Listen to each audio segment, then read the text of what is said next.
Welcome to NTD News Today. Here are today's top stories. Over 100 people have died during the catastrophic flooding in central Texas, and 24 people are still missing. The latest on the massive search involving hundreds of volunteers and more than 20 state agencies. President Trump hosts Israeli Prime Minister Benjamin Netanyahu at the White House. What the two leaders discussed from Gaza to Iran and a Nobel Peace Prize nomination. Trump set a new August 1st deadline for tariffs and sent letters to 14 countries, including Japan and South Korea. Details on the levies the countries are now facing. President Trump signed an executive order to curtail federal tax credits for wind and solar energy projects.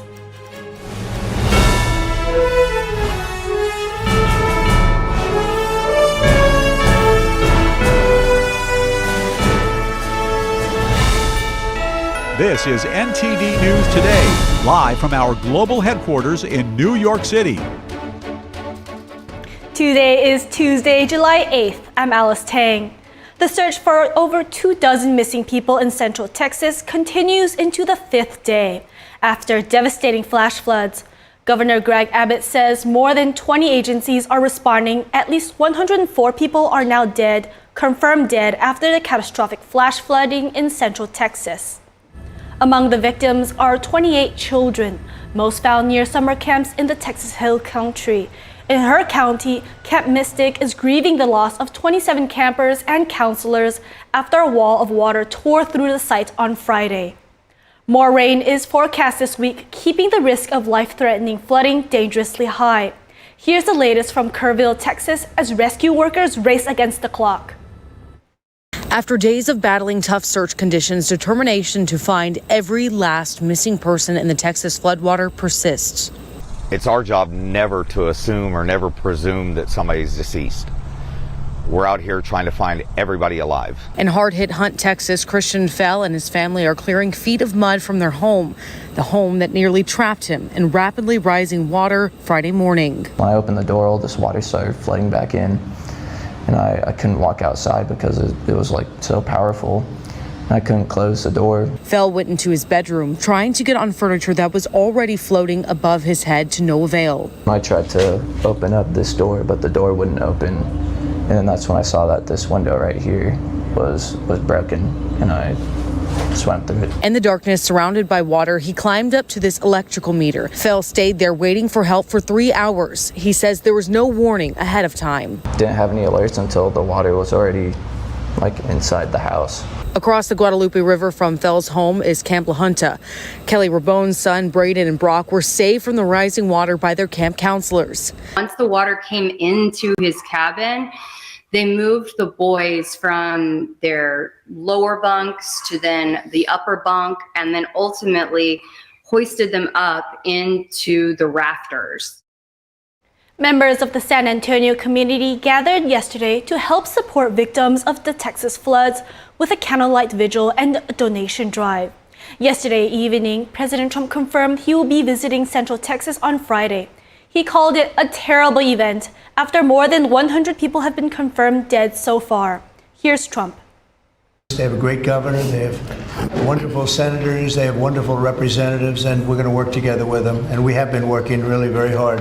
This whole table has been working. That was a terrible event, terrible event. You saw that maybe where Texas was just absolutely so badly hurt by something that was a big surprise late in the evening.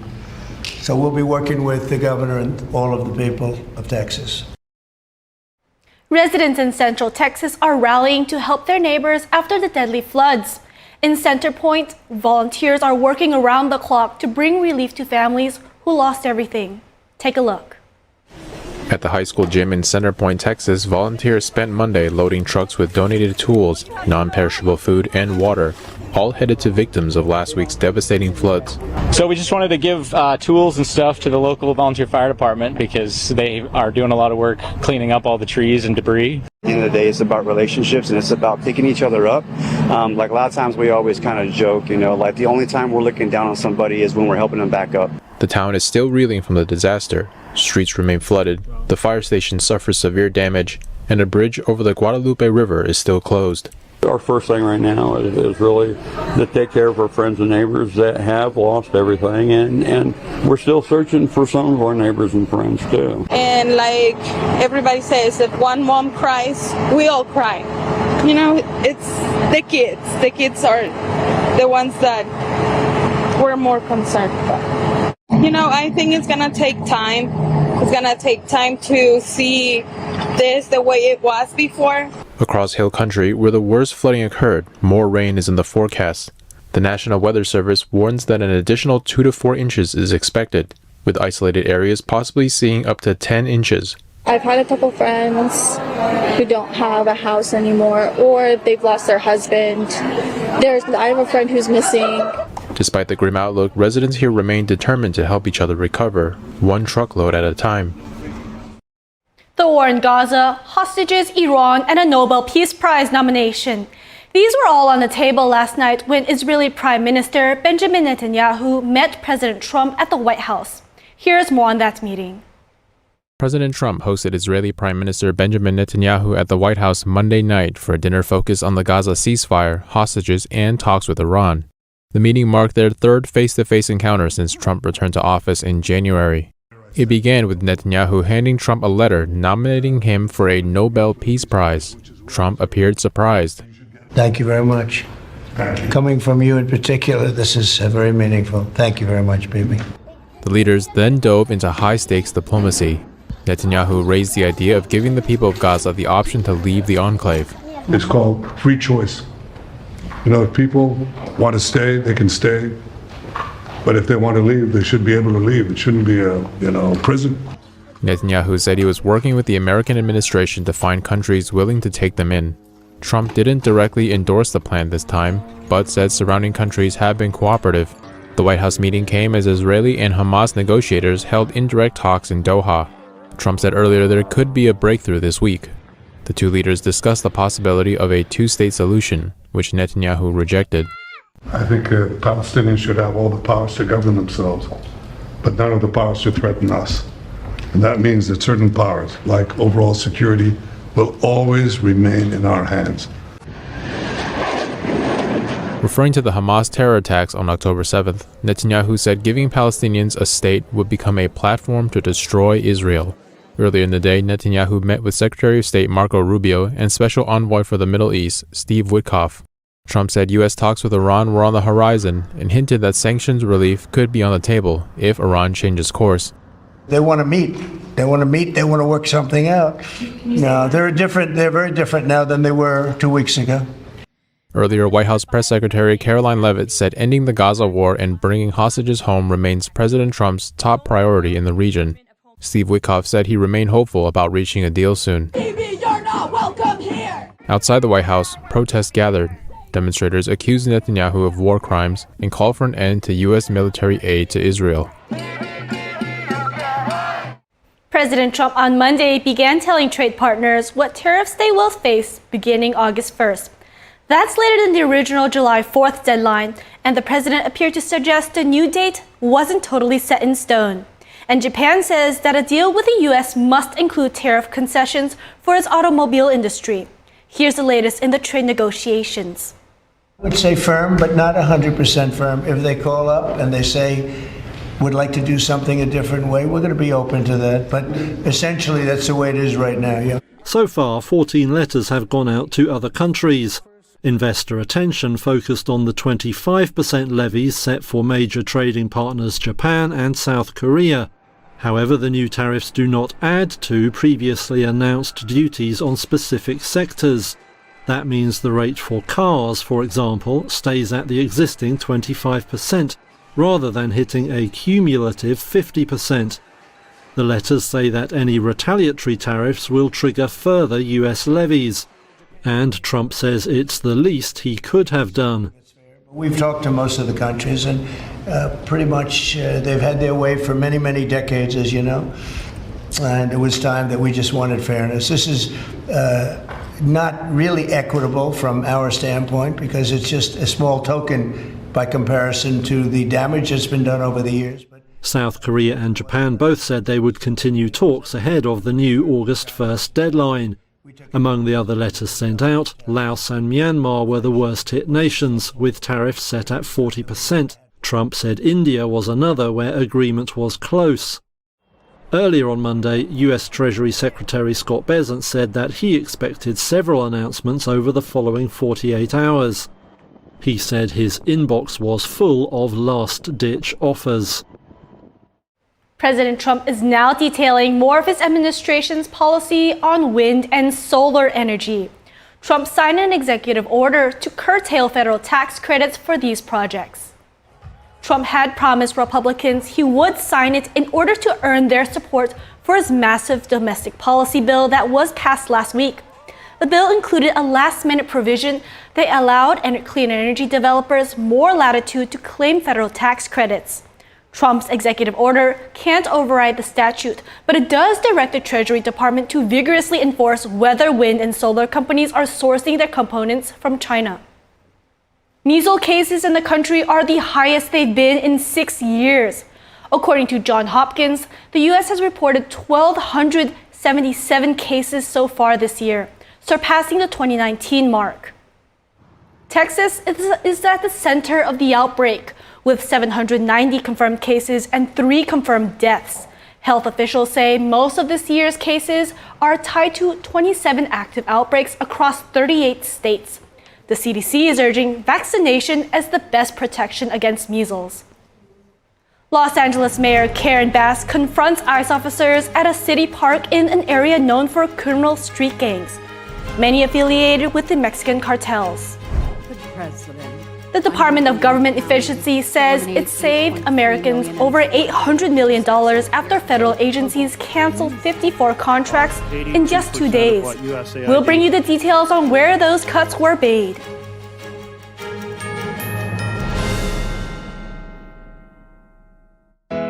Focus on beauty, showcase nature, share kindness, feel brightness. 2025, the 5th NTD International Photography Competition. Capture the beautiful moments in your eyes. Your works will be showcased in galleries and on multiple online platforms, appreciated and collected. Please visit photo.ntdtv.com.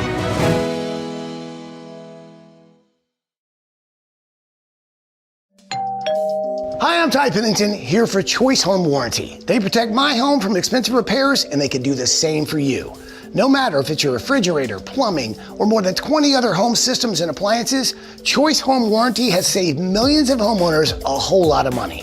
For a low monthly fee, you get their nationwide network of trusted local technicians with plans that cover repairs and replacements done quickly and the right way. No more headaches searching for technicians. No more budget-breaking chaos. Just a peace of mind of having Choice Home Warranty at your service. Call Choice Home Warranty now and save big with their special offer of your first month free and free limited roof coverage. Call now. Call Choice Home Warranty for your free personalized quote and to get your first month free. Call in the next 5 minutes, and as our special offer, you'll receive free limited roof coverage. Call now to lock in your rate and save big. Call 800-210-6422. 800-210-6422. There's a whirlwind of emotion and activity going on in this painting. And there's chaos all around and threat from below. The wolves surrounding her, and they're anything but unmoved. They're moving all the time, and we sense that. But this little girl remains unmoved. She's in quite a perilous situation, but she's completely strong and serene, and she's actually meditating. It was very, very well liked because no matter what culture or what sort of walk of life you're from, I think people, they see it and they immediately understand what that energy, what that message is, and they're drawn to it because everybody kind of needs a little bit of that in their own life, of, you know, the steadfast calmness and something to hold on to. It's definitely an inner peace in the midst of something very chaotic, and for a lot of people right now, the whole world is very, very chaotic. So I guess that's another reason why so many people are very drawn to this.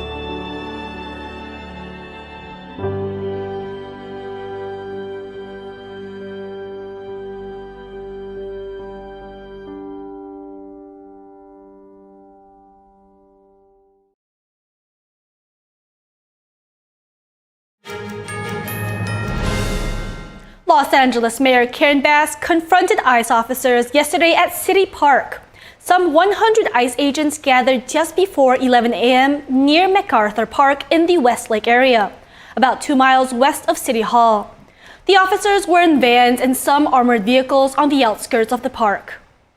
The federal agents were wearing vests and about a dozen Customs and Border Protection officers were riding horses into the park. They appeared to be staging for deportation activities. Protesters soon converged on the park. MacArthur Park is an area that is home to long-standing criminal street gangs, many affiliated with the Mexican cartels. The park has seen gang shootings, rampant drug use, discarded syringes, homelessness, and people with mental health issues. Bass was captured on video walking up to federal officers. She told journalists at the park that the federal law enforcement presence was unacceptable. Bass said they need to leave and they need to leave right now. The agents left apparently without making arrests.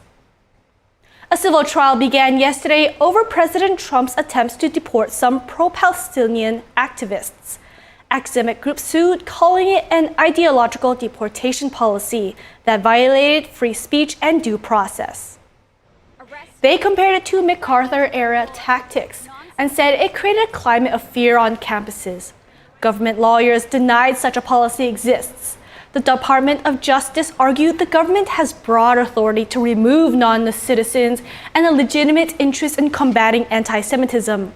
The policy stems from 2 Trump executive orders early in his second term. One aimed at removing non-citizens seen as a terrorist threat, another cracking down on anti-Semitism. The bench trial is expected to conclude later this month. An attorney for the Justice Department says the Trump administration wants to deport Kilmar Abrego Garcia as soon as possible. Abrego Garcia is currently in custody awaiting trial. DOJ Attorney Jonathan Gwynn says there is no intention to just put him in limbo and in ICE custody while we wait for the criminal case to unfold. The attorney added that Abrego Garcia will be removed as would any other illegal alien in that process. Abrego Garcia was previously deported to his home country of El Salvador. Multiple Democratic lawmakers called for his return. The Trump administration then brought Abrego Garcia back to the U.S. so he could face criminal charges. He's accused of smuggling illegal immigrants from the border into the interior of the country.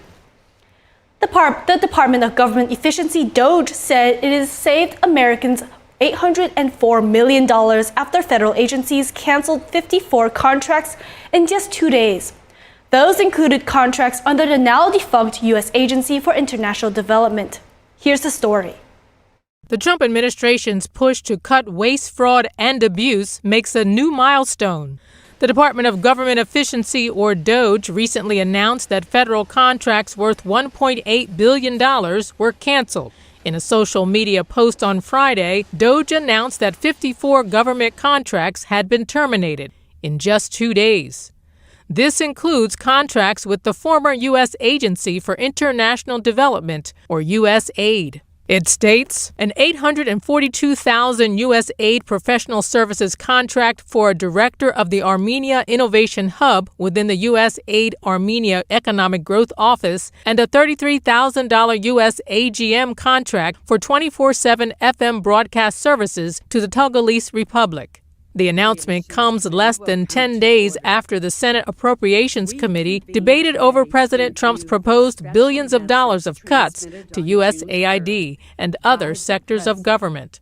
Senator Jeff Merkley blasted Russell Vought, the director of the Office of Management and Budget, for approving the termination of several U.S. aid programs, arguing that it put life-saving care at risk. For you to come before this body and say that this vast shutdown of 82% of what USAID had no impact on human life just shows that you chose to make decisions totally out of sync with the Constitution.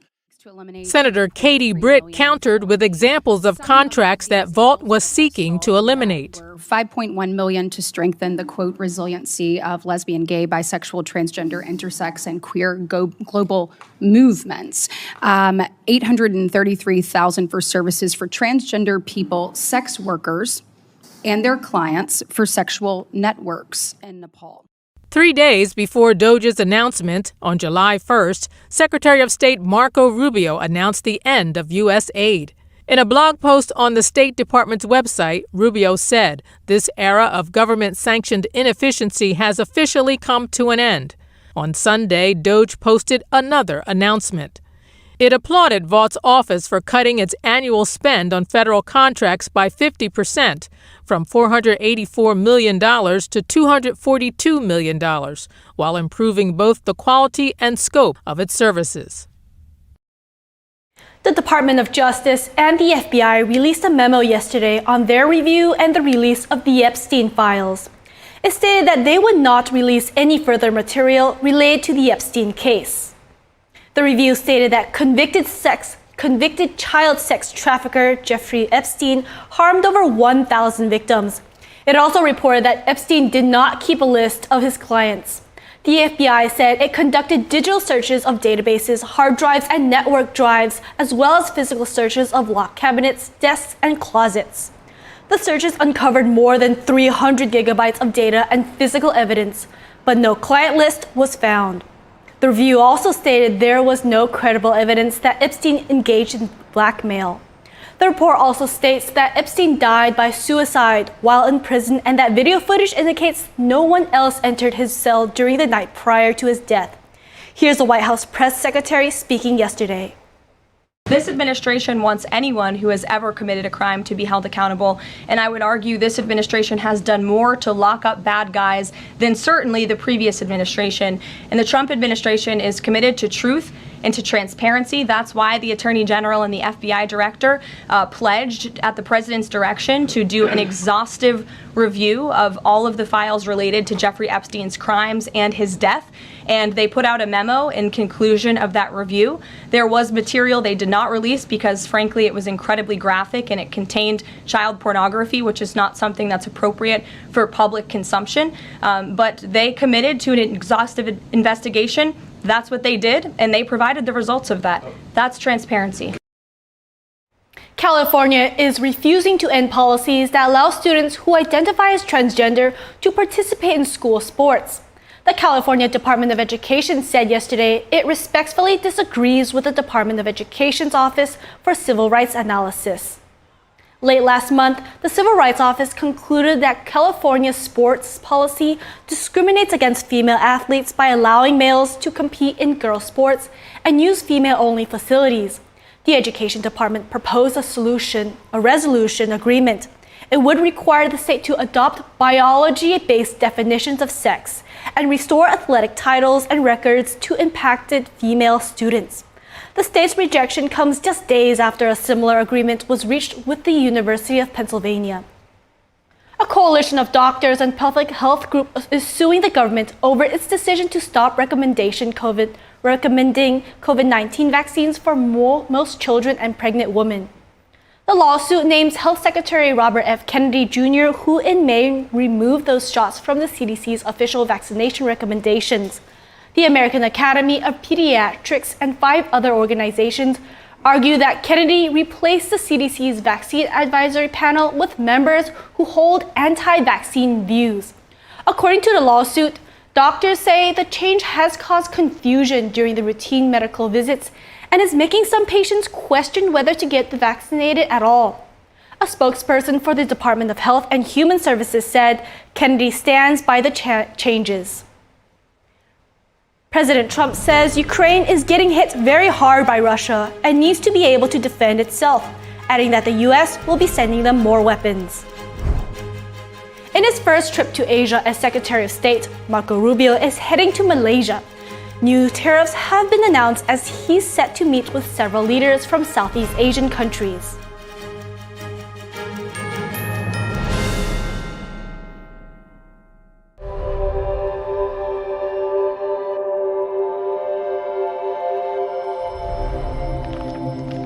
My 15-year-old son, Ethan, and I had a fun and relaxing morning. We returned home, and Ethan walked to his best friend's house an hour later. I heard the ambulance scream by the street, carrying my beautiful boy. Ethan was shot in the head in his best friend's house with an unsecured gun. he had zero chance of survival. The father, the gun owner, he stored his 3 guns and bullets in a shoebox. How do you feel? That has to be the most horrific experience that a human could ever have. David, would you give any advice? First thing you do is not keep your ammunition with your weapons, and that your weapons need to be locked at all times.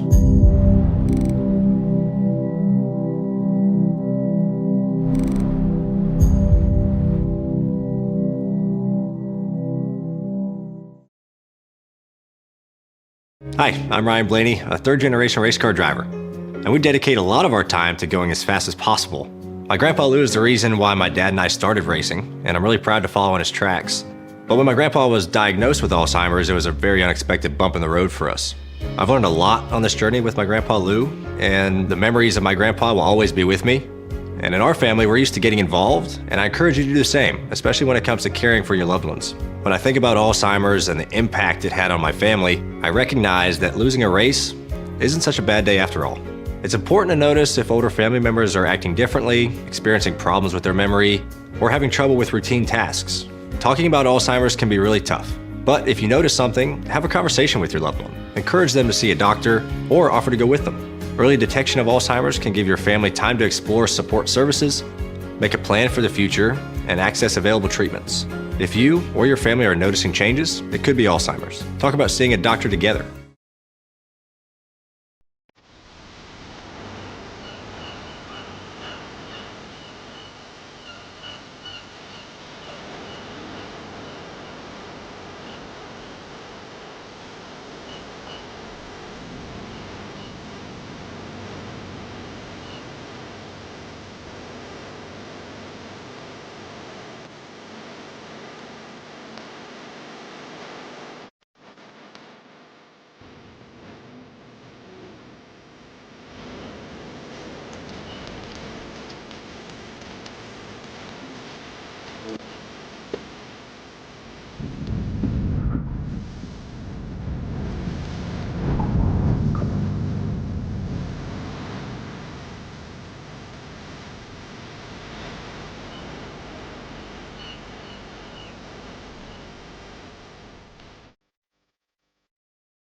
Now to the war in Ukraine. President Trump said yesterday the United States would be sending more weapons to the war-ravaged nation. Trump said Ukraine was getting hit very hard by Russia and needed to be able to defend itself. Here's the president. On Ukraine, Mr. President, are you planning to send more weapons to Ukraine? We're going to send some more weapons. We have to. They have to be able to defend themselves. They're getting hit very hard now. They're getting hit very hard. We're going to have to send more weapons. Yeah, defensive weapons primarily, but they're getting hit very, very hard. It's very sad. So many people are dying in that mess. The Pentagon issued a statement on the military aid. It says the Department of Defense is sending additional defensive weapons to Ukraine while the U.S. works to secure a lasting peace and ensure the killing stops. The Pentagon says the framework for Trump to evaluate military shipments remain in effect and it's integral to America First defense priorities. EU Commission President Ursula von der Leyen says China's enabling Russia's war economy is a determining factor for the EU-China relationship going forward. Von der Leyen made her comments yesterday in Strasbourg, France. Take a listen. China's unyielding support for Russia is creating heightened instability and insecurity for Europe. We can say that China is de facto enabling Russia's war economy, and we cannot accept this. And I've always said how China continues to interact with Putin's war will be a determining factor for EU-China relations going forward. If China claims to defend the international rules-based order, then it should unequivocally condemn Russia's gross violation of Ukraine's sovereignty, territorial integrity, and internationally recognized borders, and act accordingly. Beijing's potential invasion of Taiwan could spark Russian attacks on NATO countries. That's a stark warning from NATO Secretary General Mark Rutte during an interview on the New York Times podcast, The Interview. Let's take a listen. Let's really be not naive about this. If Xi Jinping would attack Taiwan, he will first make sure that he makes a call to his very junior partner in all of this, Vladimirovich Putin, residing in Moscow, and telling him, hey, I'm going to do this, and I need you to keep them busy in Europe by attacking NATO territory. To avoid a nightmare scenario, Rutte says the alliance must tackle two key tasks. First, NATO members must collectively boost their defense capabilities to deter Russian aggression. China and Russia declared a no-limits friendship shortly before Moscow launched its war in Ukraine over 3 years ago. Just 2 weeks ago, NATO nations agreed to raise defense spending to 5% of their GDP by 2035. Since the start of President Trump's second term, the Pentagon has shifted focus from Europe to the Indo-Pacific, primarily due to rising threats from communist China. That leads to the second task. NATO must work closely with Washington to ensure peace in the Indo-Pacific. There, the self-governed democratic island of Taiwan is facing mounting threats. U.S. Indo-Pacific commander said China's military aggression toward Taiwan surged 300% last year.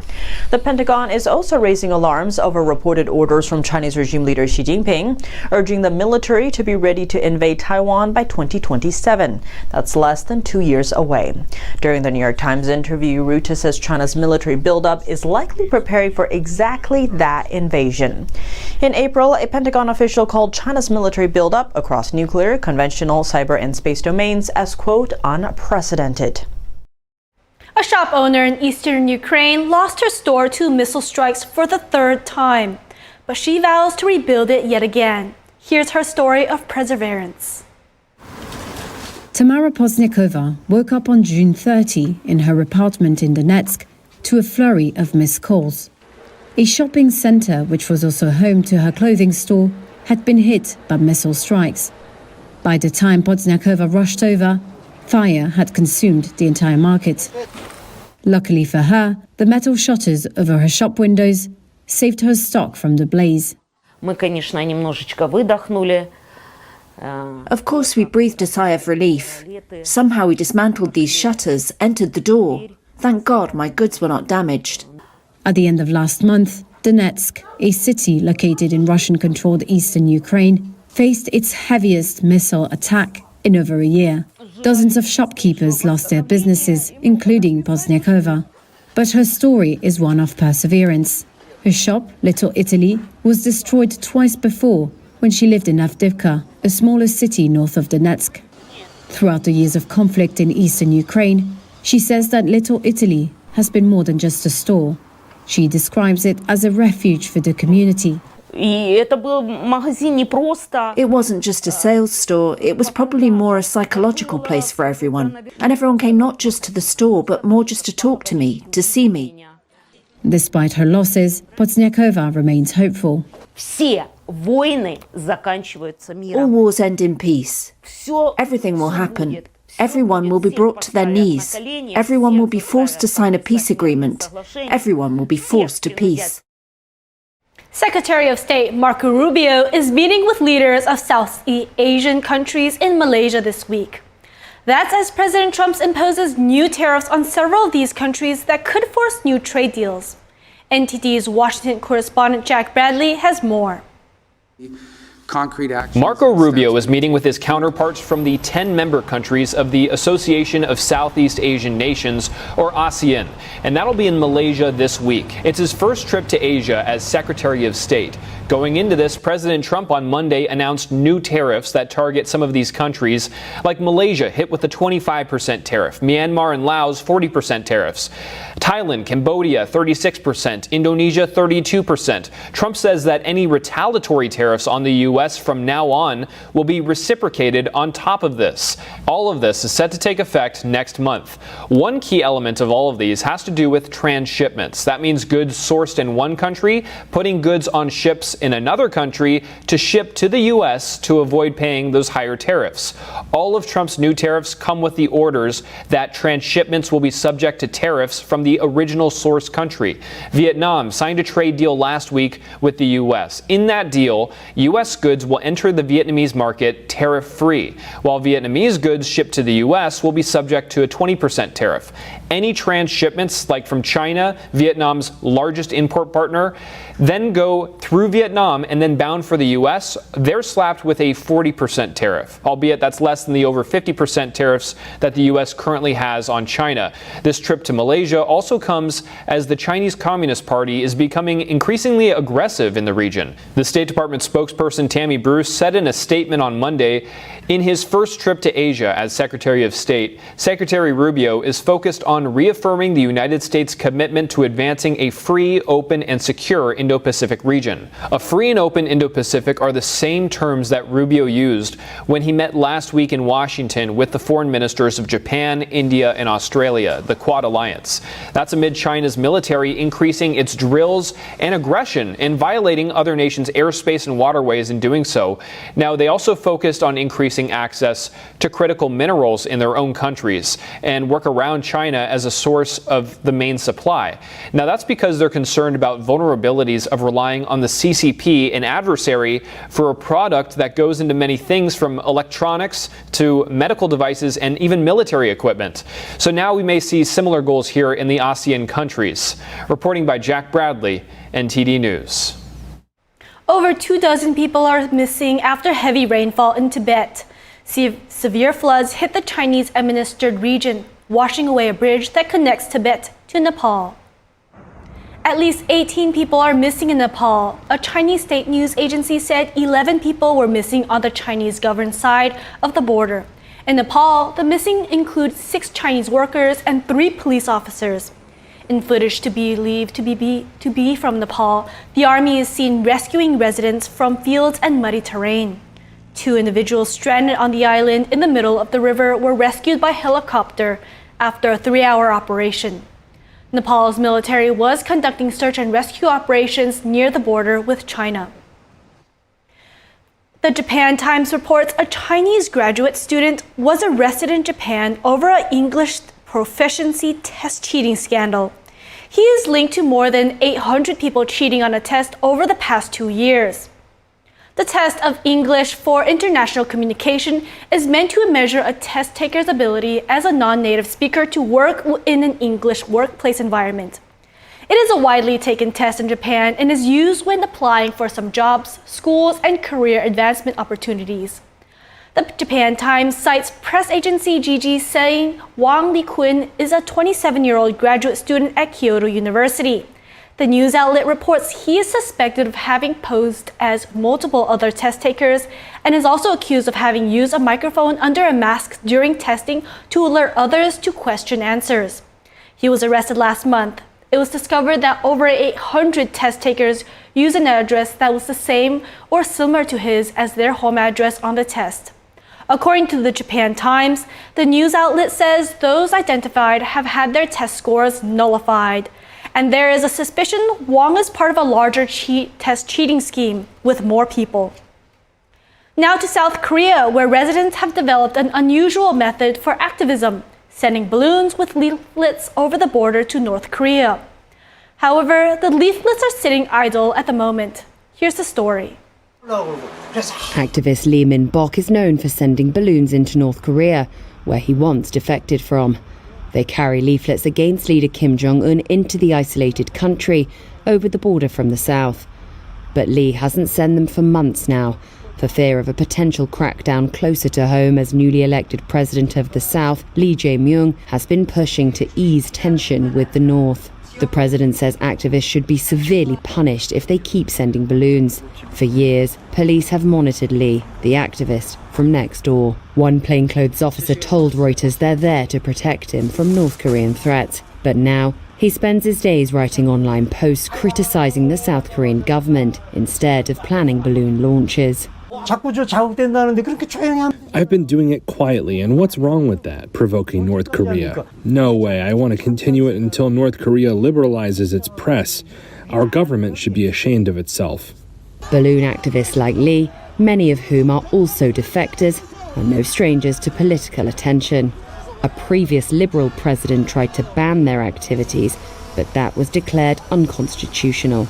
Last year, North Korea expressed its anger over the balloons by launching waves of its own into the south, some carrying garbage. Since taking office, the new president has ordered measures to stop leaflet launches. Officials discussed deploying police to border regions and using aviation safety laws to punish activists, according to the Unification Ministry. One police official said that in the last year, authorities have investigated 72 leaflet-related cases, including some involving American activists, and sent just over a dozen to prosecutors.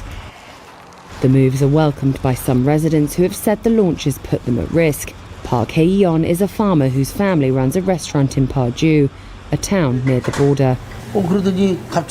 Now I am hearing leaflets are not being distributed. Hearing that, I thought, okay, I just need to work harder and serve my customers well. And of course, keep working hard on farming and living my life. I see a sign of hope. President Lee may still face an uphill battle in improving ties with the North. Last year, Kim Jong-un abandoned a goal of unification with the South and has shown little openness to diplomacy. Since he took office, Lee has emphasized engagement and suspended anti-North Korea loudspeaker broadcasts at the border. Calgary kicks off its iconic stampede with a spectacular parade downtown. Over 300,000 people line the streets as floats, marching bands, and horses bring Western spirit to life. 50 years later, Jaws is still making waves. Hear from the filmmakers and discover the untold story behind Steven Spielberg's legendary film in Jaws at 50, premiering this Friday.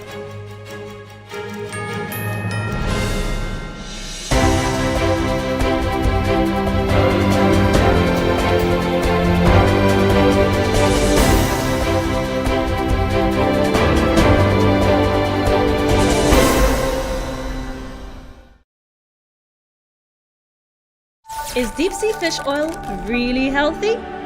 Due to pollution in the oceans, most fish contain heavy metal elements and radioactive substances. That's why it's so important to choose a pure source of omega-3. Puritang Green Vegetable Omega-3 is made from purslane and perilla seeds, which are rich in nutrients and minerals, especially vitamins A, D, E, calcium, and iron. With natural processing and no harmful chemical additives, it has more than 90% concentration of omegas 3, 6, 7, and 9. It effectively improves brain power and is beneficial to the heart's health. Puritang Omega-3 does not smell of fish and contains no pollutants, so both adults and children can safely and easily consume it over a long period of time. Puritang Green Vegetable Omega-3. Greener, healthier, and more effective. Visit puritang.com to learn more.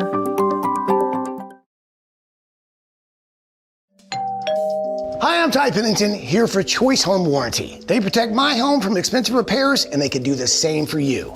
No matter if it's your refrigerator, plumbing, or more than 20 other home systems and appliances, Choice Home Warranty has saved millions of homeowners a whole lot of money. For a low monthly fee, you get their nationwide network of trusted local technicians with plans that cover repairs and replacements done quickly and the right way. No more headaches searching for technicians. No more budget-breaking chaos. Just a peace of mind of having Choice Home Warranty at your service. Call Choice Home Warranty now and save big with their special offer of your first month free and free limited roof coverage. Call now.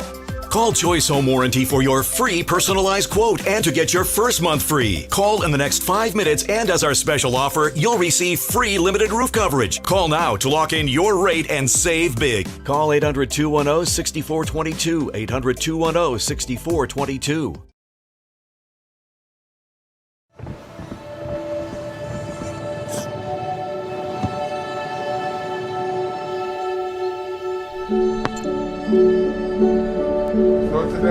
I don't remember how it started.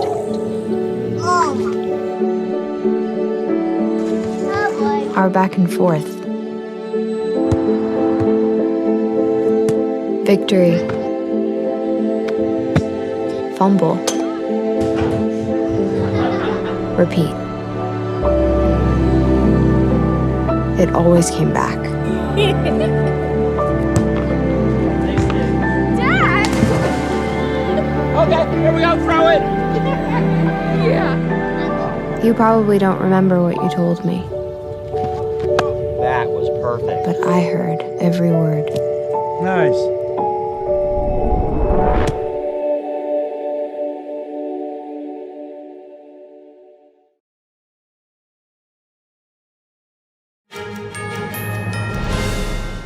The Calgary Stampede, billed as the greatest outdoor show on earth, is taking place this week in Alberta, Canada, running from July 4th to the 13th. The 10-day celebration of Western heritage with rodeos, concerts, and Indigenous showcases draws over 1 million visitors annually. The festivities kicked off last Saturday with the iconic Stampede Parade in downtown Calgary, where massive crowds gathered to celebrate the spirit and tradition of the West. Country star Shania Twain kicked off this year's festivities as parade marshal at 9 a.m., leading 110 entries through downtown Calgary, including 35 vibrant floats, 9 marching bands, and over 700 horses.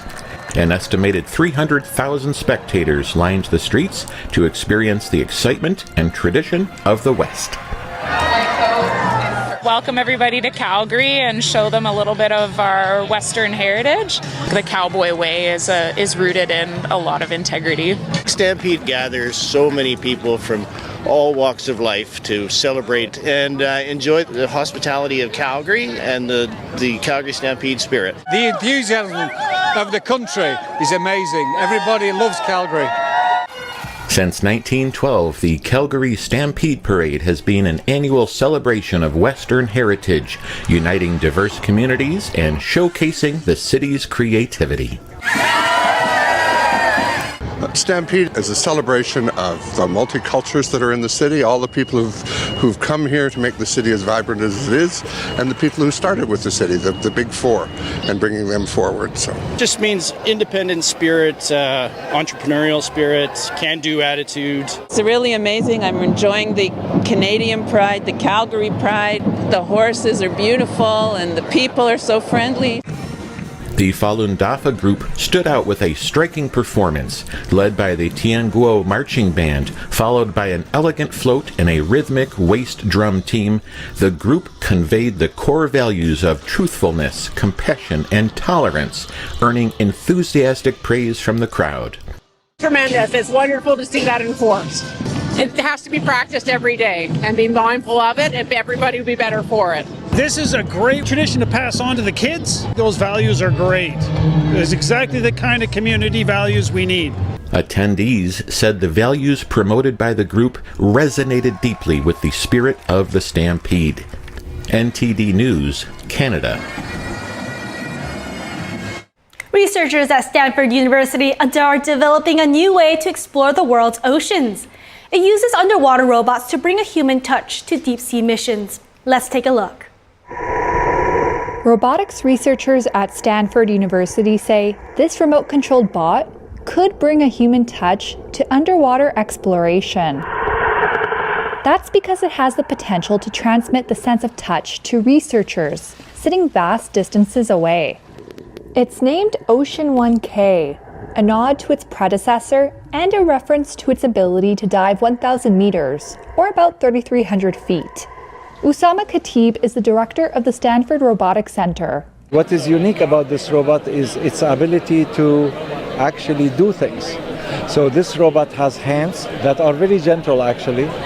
We recover treasures from shipwrecks lost 2,000 years ago. We brought beautiful oil lamps, we brought beautiful cups, and without breaking them in one piece, the archaeologists were amazed. Ocean 1K connects to a boat on the surface of the water, which has the potential to then connect to the internet and allow remote users to control it. Users can feel what the robot touches using a haptic interface. In 2022, Ocean 1K conducted several missions below the Mediterranean, exploring sunken craft, including a submarine from World War II and a Roman shipwreck dating back to 200 AD.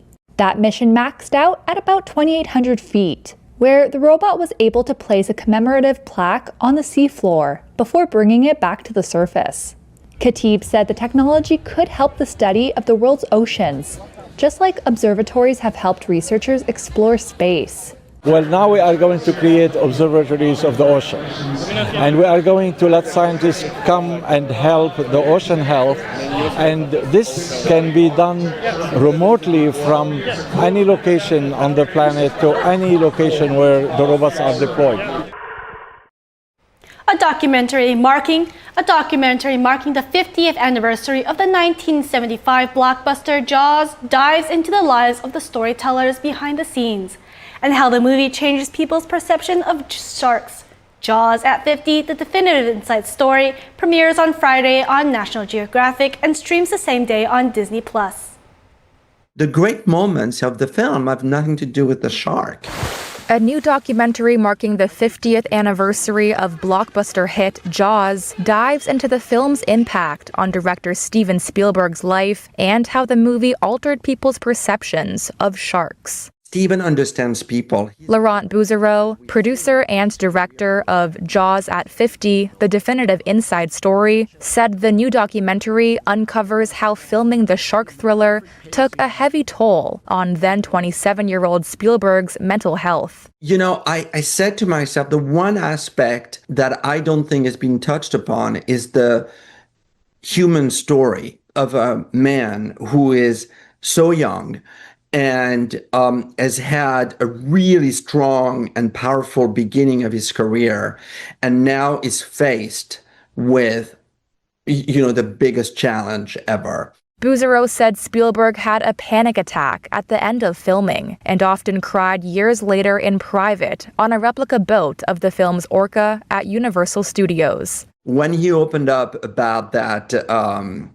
story, going on the Orca and crying, oh man, I started, tearing up. One more time. Bouzereau said Spielberg used sharks as a metaphor for our fear of the unknown, and that the director, along with Jaws author and screenwriter Peter Benchley, were taken aback by the negative reaction the film inspired.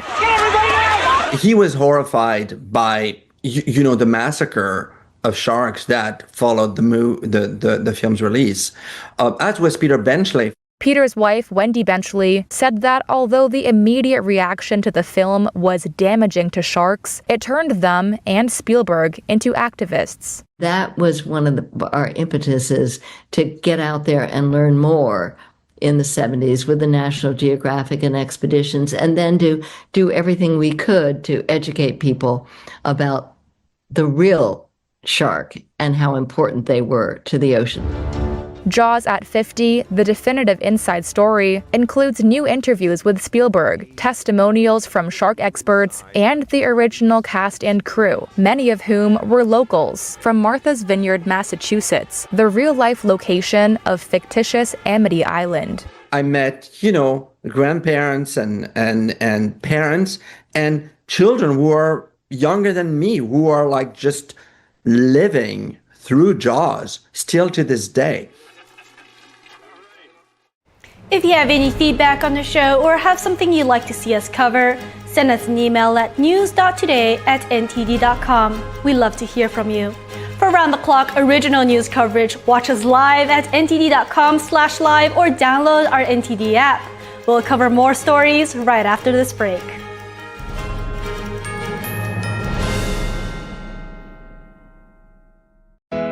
Focus on beauty, showcase nature, share kindness, feel brightness. 2025, the 5th NTD International Photography Competition. Capture the beautiful moments in your eyes.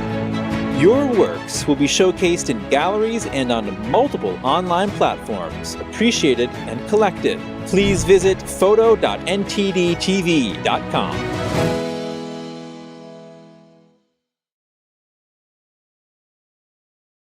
All throughout your home. Appliances and systems just wait for the worst time to break down and leave you with expensive repairs. Unless you have a plan from Choice Home Warranty. All home appliances and systems have a breakdown clock, and when it expires, it will cost hundreds and potentially even thousands of dollars to fix or replace. That's why every homeowner should have a plan with Choice Home Warranty, like I do. For a low monthly fee, a Choice Home Warranty plan will cover your heating, air conditioning, plumbing, appliances, and more. Don't let an unexpected repair wreck your budget. With Choice Home Warranty, that covered repair is fixed or replaced for you. Choice Home Warranty has been a great company to work with, and they've taken care of us. I would suggest anybody who lives in a home not to be in a home without them. Avoid the ticking clock of home appliances and systems breaking down with a plan from Choice Home Warranty. Call now to get your first month free. Call in the next 10 minutes and we'll give you $120 off your first year of coverage. That's $200 in total savings. With a nationwide network of over 25,000 technicians, I don't worry about how my next breakdown will be handled. With a click of a button, my claim is filed, and Choice Home Warranty starts the clock. They do the legwork, hiring the right technician and handling the cost of covered repairs and replacements. And check this out. For a limited time, you can get 1 month of coverage free. Did you hear me? Free. You can't beat that deal with a sledgehammer. But hurry, this offer is ticking away. Once the clock hits zero, poof, it's gone. Don't fear the breakdown clock. Get a plan from Choice Home Warranty and get round-the-clock money-saving protection you can count on. Call in the next 10 minutes and we'll give you $120 off your first year of coverage, plus get your first month free. This offer won't last long. Get your home protected. Call now. Don't wait for an appliance or system to break down. Call before that happens. Call 800-983-3523. 800-983-3523. Big things are happening at Mathis Homes. Save all summer long with price drop alerts all over the store. Their suppliers have cut prices and they're passing those savings on to you. Get new lower prices with top name recliners as low as $199 and huge markdowns on hundreds of sofas and all the latest styles. Now's your chance to save big for every room in your house. There's something for everyone. Plus, get 12-month no-interest financing and free delivery. Check out these price drop alerts and save at your furniture superstore, Mathis Home.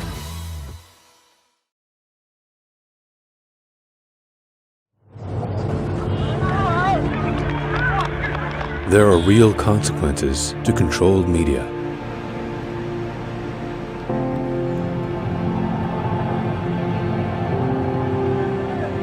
And NTD's founders know them firsthand. Our freedom of thought is the price. This is the lesson that guides us in everything we do. So there's the tear gas there. We know the value of a free society. And we take seriously the responsibility to preserve it. We are NTD.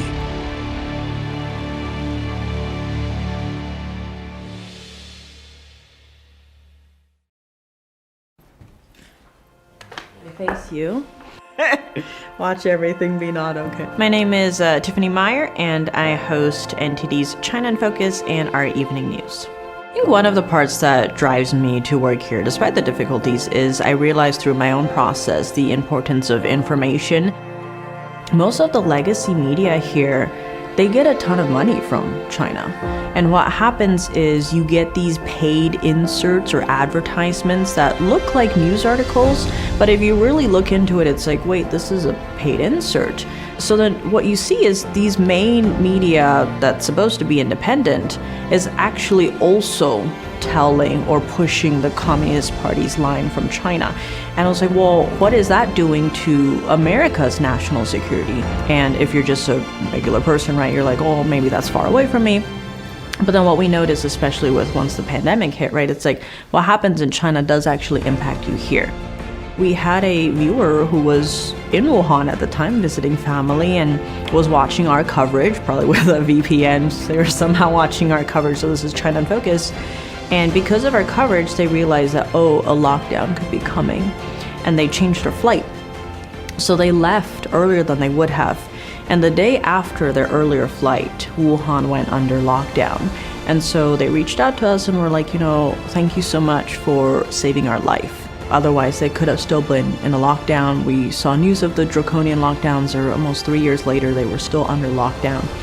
And that really reinforced for us, at least here at China Focus, our work actually does have a direct impact on people. And that's why there is that need for this news and this information where it can literally save people's lives and helping them make those decisions. So that was extremely encouraging for us. What's happened to this world we're living in? Why?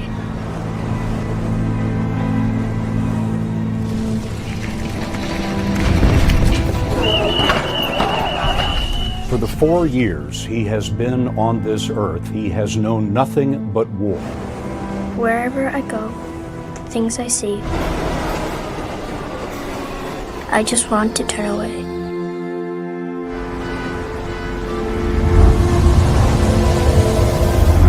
The dreams I have, the stories I could tell, will they still be possible?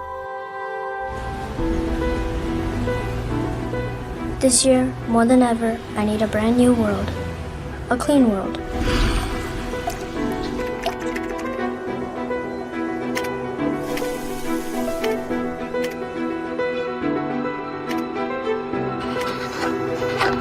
Where I can improve myself and be inspired.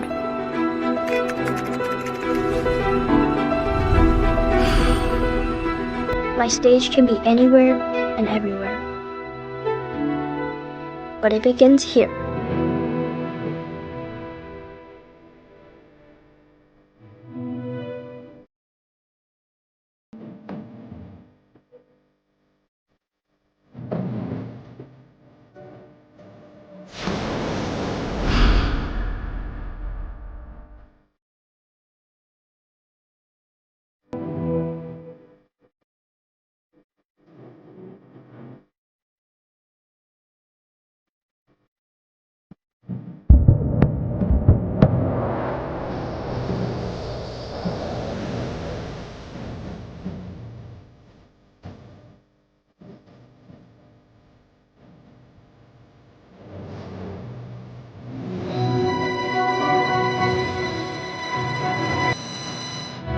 Ganjing World, a brighter way of life.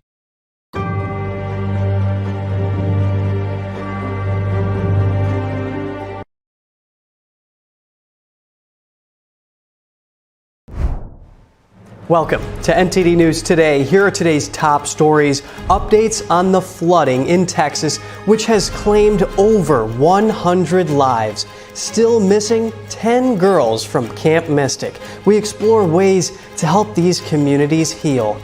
Israeli Prime Minister Benjamin Netanyahu visits Capitol Hill today after holding talks with President Trump. More in his meeting with House Speaker Mike Johnson. President Trump says Ukraine is getting hit very hard by Russia and needs to be able to defend itself, adding that the U.S. will be sending them more weapons.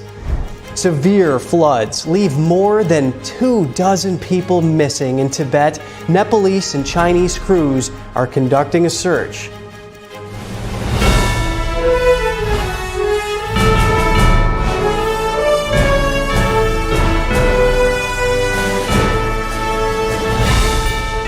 This is NTD News Today, live from our global headquarters in New York City.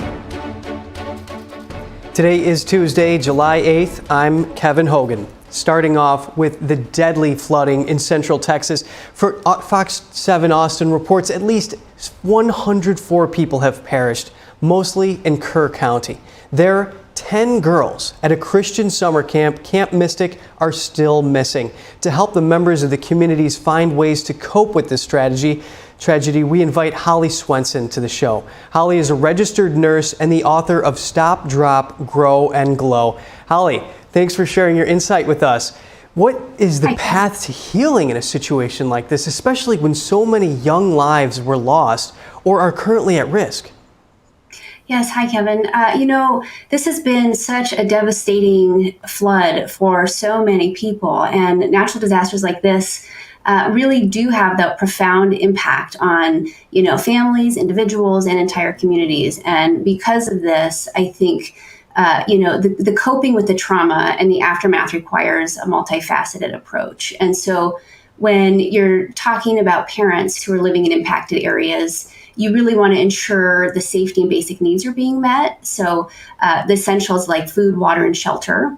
You want to also really encourage open communication. And so being open for your children to come to you with any questions and concerns that they're experiencing, and keeping those lines of communication wide open and really meeting them where they are versus where you think expecting to know what you know.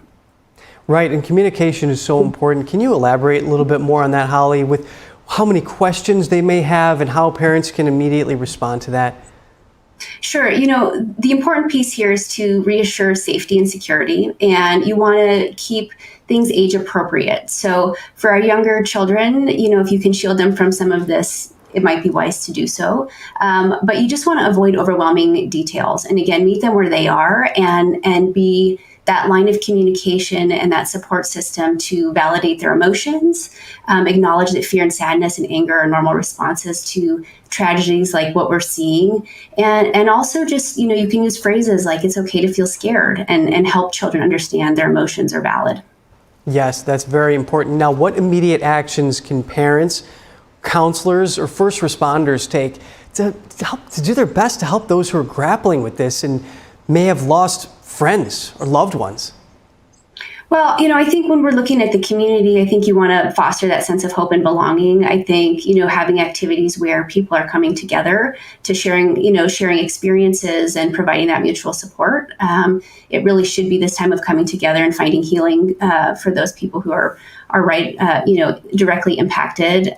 You want to also, at some point, maybe consider the volunteer efforts, helping with cleanup and rebuilding and offering, that sense of purpose and collective action, which can be very healing. And then you also want to be aware of the mental health toll that this might be taking on people. And so there's a really terrific health resource. This is called the Disaster Distress Helpline, and that's a 24/7 hotline that people can access if they are really struggling to wrap their brain around what's happening. Yes, absolutely. And it takes a community effort, a countrywide effort, resources going to this area to help, search and rescue teams out there. What about volunteers? What specifics can they do to help alleviate some of the pain from this tragic incident? Well, I think what's been challenging is that, especially this week, it still hasn't been safe for a lot of people to come in and offer support yet. But that seems to be starting to lift, especially as we head into this next weekend. But I think, really leaning on local authorities to see how you can help.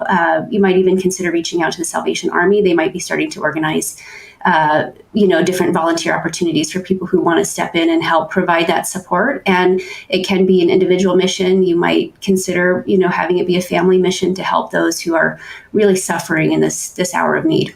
Right. And of course, finding all missing persons, including the children, is the immediate priority. And that said, what's the next step for the people of Central Texas as they move forward from this extremely difficult situation?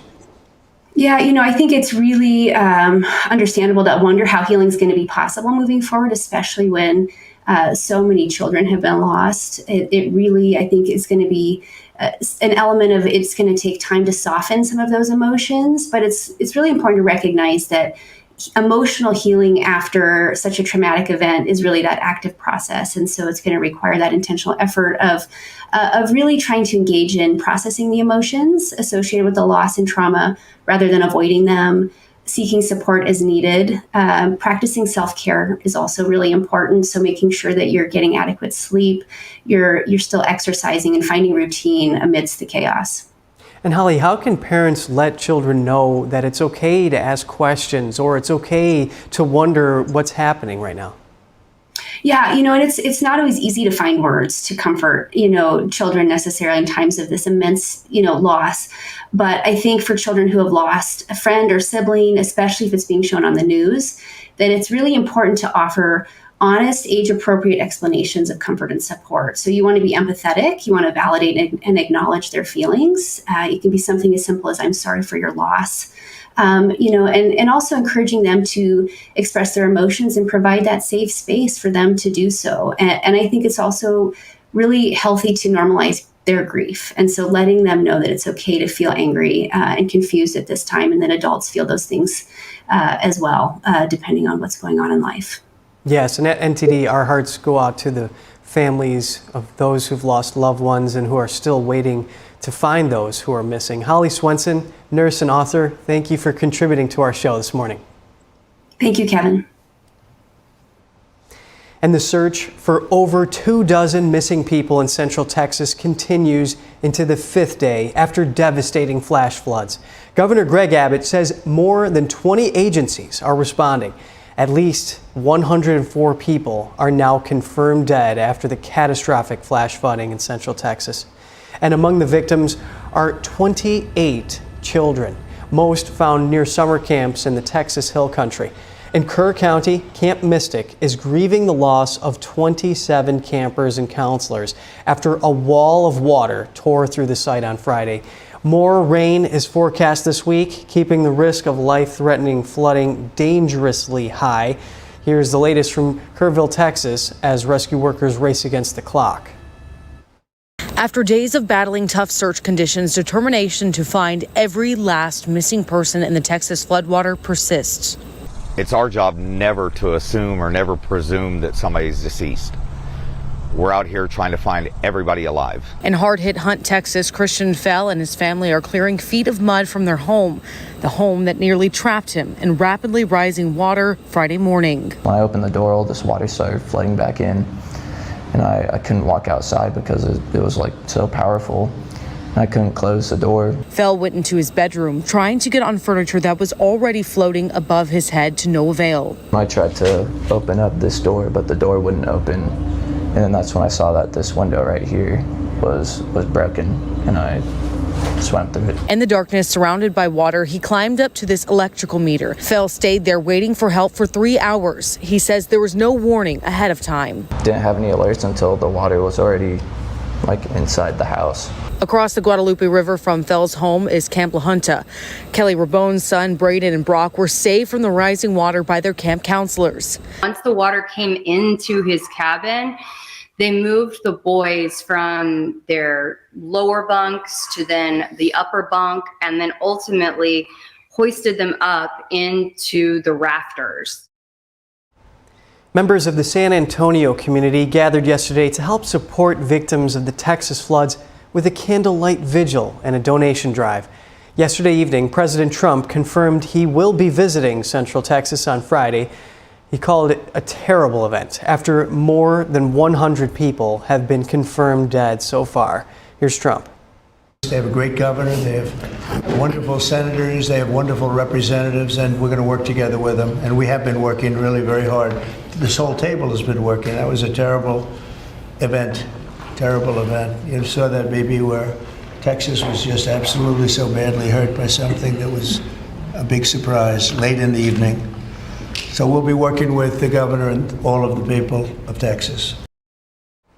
Residents in Central Texas are rallying to help their neighbors after the deadly floods. In Center Point, volunteers are working around the clock to bring relief to families who lost everything. Take a look. At the high school gym in Center Point, Texas, volunteers spent Monday loading trucks with donated tools, non-perishable food, and water, all headed to victims of last week's devastating floods. So we just wanted to give tools and stuff to the local volunteer fire department because they are doing a lot of work cleaning up all the trees and debris. At the end of the day, it's about relationships and it's about picking each other up. Like a lot of times we always kind of joke, like the only time we're looking down on somebody is when we're helping them back up. The town is still reeling from the disaster. Streets remain flooded, the fire station suffers severe damage, and a bridge over the Guadalupe River is still closed. Our first thing right now is really to take care of our friends and neighbors that have lost everything, and we're still searching for some of our neighbors and friends too. And like everybody says, if one mom cries, we all cry. It's the kids. The kids are the ones that we're more concerned about. I think it's gonna take time. It's gonna take time to see this the way it was before. Across Hill Country, where the worst flooding occurred, more rain is in the forecast. The National Weather Service warns that an additional 2 to 4 inches is expected, with isolated areas possibly seeing up to 10 inches. I've had a couple friends who don't have a house anymore, or they've lost their husband. I have a friend who's missing. Despite the grim outlook, residents here remain determined to help each other recover, one truckload at a time. Kerr County officials are now holding a press briefing following devastating, deadly floods. Take a listen. Hearing what was coming in from the Weather Service and other people. Okay, what we would have done when we get notified. Okay, I'm going to tell you. You're not emergency management, though, right? The sheriff's not EOC. No, there is no. I meant as the city. Yeah, help me that. So we understand you have many questions. Right. Hang on. No, I understand, but you're not going to answer the question because that's up to the city manager and the mayor to answer. Correct. It's the county emergency. We understand you have many questions. The judge is not here. We understand that, but right now, this team up here is focused on bringing people home. That's our focus. All those questions will be answered, but the priority right now It seems like you're is bringing people home. We totally understand that, and we value the incredible work that is being done by those first responders. We're seeing them out there muddy and sweaty and grinding it out day after day. But your community is asking these questions. And we will get answers. Right now, all of our resources are focused to recovery. Who was in charge of the Emergency Operations Center at the time that was getting any briefing? Do we have another question? I think I'd like to focus on what local people can be looking for. We're looking at some erosion in roads and safety in them traveling. What can we tell people who live here right now and what they can do in their daily life? Should they worry about traveling on roads? Do we know anything about that infrastructure? Sure, absolutely. Jonathan Lamb, Kerrville Police Department. So we know that there's substantial road damage. Some roads have been closed for safety. We've got crews out there in the county shoring them up and making sure that people can travel to and from. What we're asking for the public to do to assist us is if they believe that they have seen someone, a victim, notify emergency services. Call 911, let us know, or use our non-emergency numbers, area code 830-257-8181. Contact our dispatch team and we will send officers out there. We also ask folks to limit their travel. Our first responders have had a very difficult time getting to where they need to go because of the amount of people who are flooding our roadways. We understand there's natural curiosity. People want to come here and see the flood damage. Now is not the time for sightseeing. This operation is ongoing and continuous, and it will continue. I've got time for one more question. Last question. As far as I know, the last live rescue, unless there's new information, and I don't believe there is, was made on Friday. All right, I'm afraid that's going to have to do it for this morning. Can someone answer if the bodies have been released to the families, Sheriff? Excuse me. Have the bodies been released to the families? Some. I mean, they're at autopsy. Are still missing. We have an estimate among the general population, not just the girls from Mystic, even just credible reports. Is it hundreds still? Is there any estimate among the general population of how many people? No, I've told y'all several times. It's hard to know that number. No, we don't. I know the numbers that we have found, and that's all I know. You still don't want to tell me who was All right, so we're going to continue our operations. The next time that we're going to be in front of y'all will be at 5 p.m. right back here. If there is a critical update, again, we'll provide that information to you through the contact list that you have provided to us. Thank y'all. We appreciate it. Those were Kerr County officials giving an update on the deadly floods, telling the public to report sightings of missing people to authorities. Next, the war in Gaza, hostages, Iran, and a Nobel Peace Prize nomination. These were all on the table last night when Israeli Prime Minister Benjamin Netanyahu met President Trump at the White House. Here's more on that meeting. President Trump hosted Israeli Prime Minister Benjamin Netanyahu at the White House Monday night for a dinner focused on the Gaza ceasefire, hostages, and talks with Iran. The meeting marked their third face-to-face encounter since Trump returned to office in January. It began with Netanyahu handing Trump a letter nominating him for a Nobel Peace Prize. Trump appeared surprised. Thank you very much.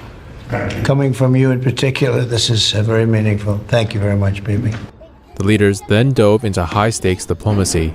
Netanyahu raised the idea of giving the people of Gaza the option to leave the enclave. It's called free choice. You know, if people want to stay, they can stay. But if they want to leave, they should be able to leave. It shouldn't be a, prison. Netanyahu said he was working with the American administration to find countries willing to take them in. Trump didn't directly endorse the plan this time, but said surrounding countries have been cooperative. The White House meeting came as Israeli and Hamas negotiators held indirect talks in Doha. Trump said earlier there could be a breakthrough this week. The two leaders discussed the possibility of a two-state solution, which Netanyahu rejected. I think Palestinians should have all the powers to govern themselves, but none of the powers to threaten us. And that means that certain powers, like overall security, will always remain in our hands.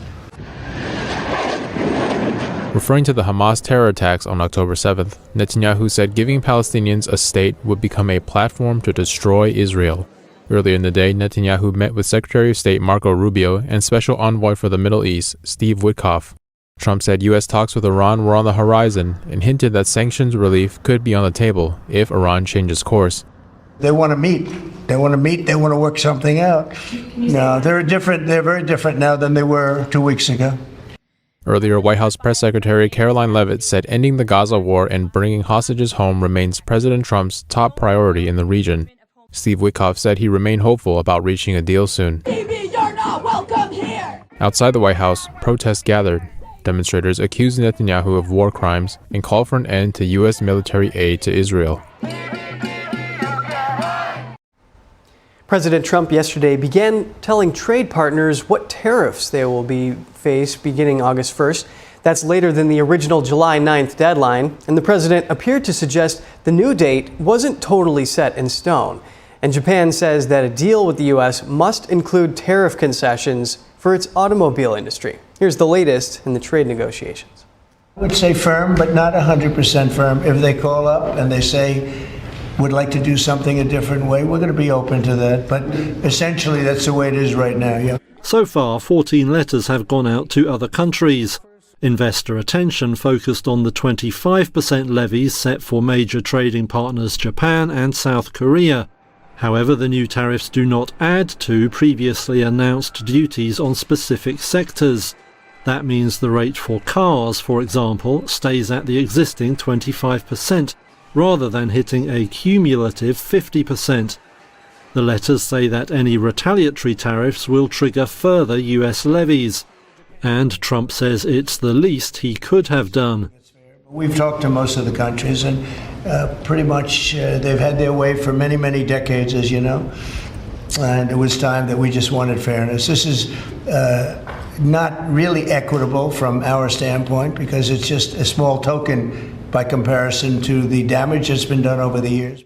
South Korea and Japan both said they would continue talks ahead of the new August 1st deadline.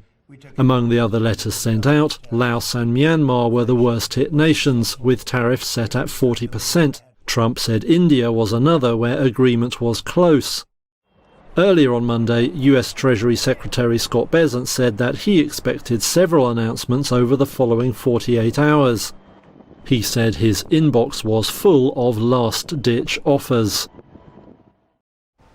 Now to the war in Ukraine. President Trump said yesterday the United States would be sending more weapons to the war-ravaged nation. Trump said Ukraine was getting hit very hard by Russia and needed to be able to defend itself. Here's the president. On Ukraine, Mr. President, are you planning to send more weapons to Ukraine? We're going to send some more weapons. We have to. They have to be able to defend themselves. They're getting hit very hard now. They're getting hit very hard. We're going to have to send more weapons. Yeah, defensive weapons primarily, but they're getting hit very, very hard. Very sad. So many people are dying in that mess. The Pentagon issued a statement on the military aid. It says the Department of Defense is sending additional defensive weapons to Ukraine while the U.S. works to secure a lasting peace and ensure the killing stops. The Pentagon says the framework for Trump to evaluate military shipments remains in effect and is integral to America First defense priorities. EU Commission President Ursula von der Leyen says China enabling Russia's war economy is a determining factor for the EU-China relationship going forward. Von der Leyen made her comments yesterday in Strasbourg, France. Take a listen. China's unyielding support for Russia is creating heightened instability and insecurity for Europe. We can say that China is de facto enabling Russia's war economy, and we cannot accept this. And I've always said how China continues to interact with Putin's war will be a determining factor for EU-China relations going forward. If China claims to defend the international rules-based order, then it should unequivocally condemn Russia's gross violation of Ukraine's sovereignty, territorial integrity, and internationally recognized borders, and act accordingly.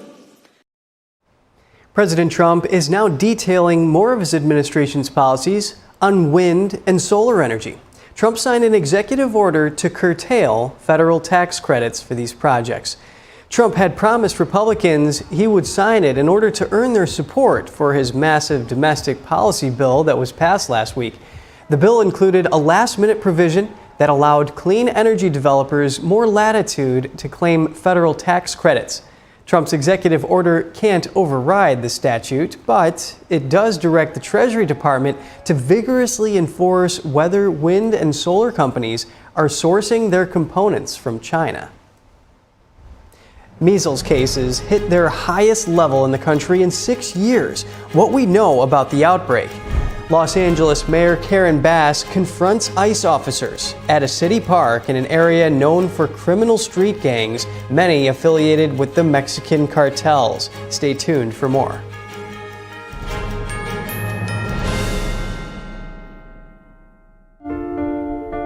What if kids in America didn't have to go to bed hungry tonight?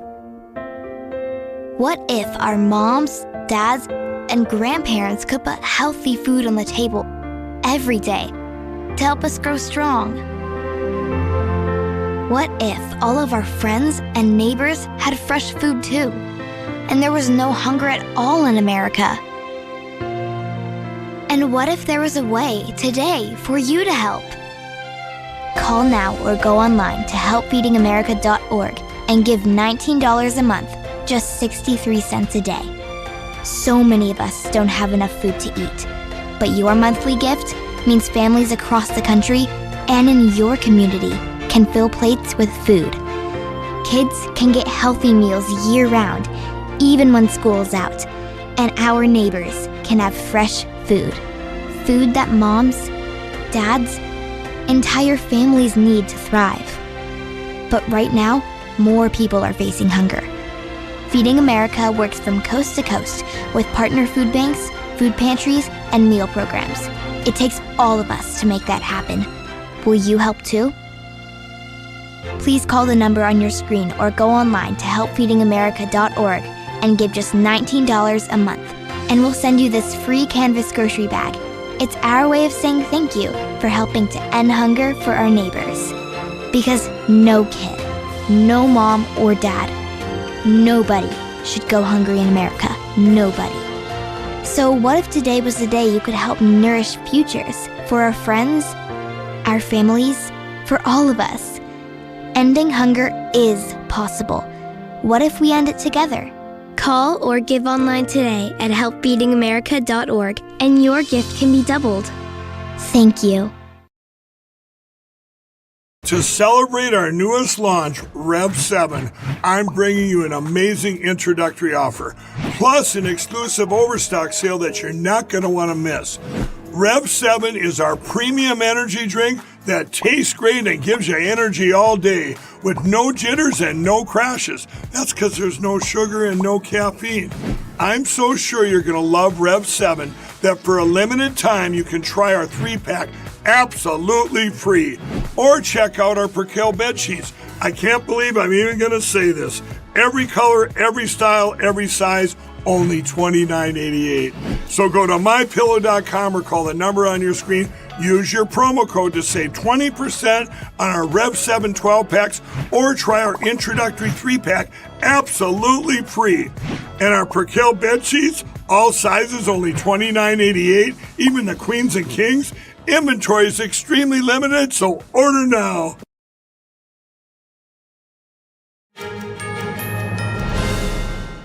Welcome back. Los Angeles Mayor Karen Bass confronted ICE officers yesterday at a city park.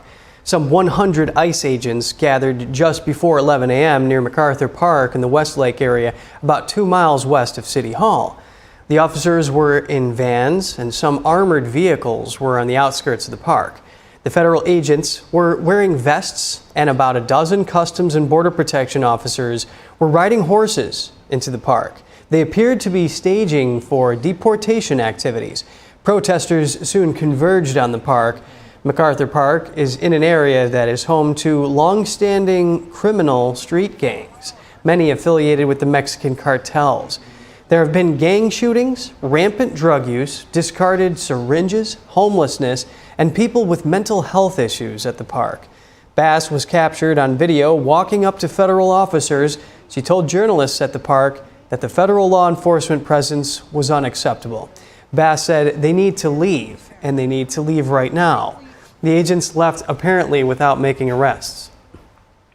A civil trial began yesterday over President Trump's attempts to deport some pro-Palestinian activists. Academic groups sued, calling it an ideological deportation policy that violated free speech and due process. They compared it to McCarthy-era tactics and said it created a climate of fear on campuses. Government lawyers deny such a policy exists. The Justice Department argued the government has broad authority to remove non-citizens and a legitimate interest in combating anti-Semitism. The policy stems from 2 Trump executive orders early in his second term, one aimed at removing non-citizens seen as a terrorist threat, another cracking down on anti-Semitism. The bench trial is expected to conclude later this month. The Department of Government Efficiency said it saved Americans $804 million after federal agencies canceled 54 contracts in just 2 days. Those included contracts under the now-defunct U.S. Agency for International Development. Here's the story. The Trump administration's push to cut waste, fraud, and abuse makes a new milestone.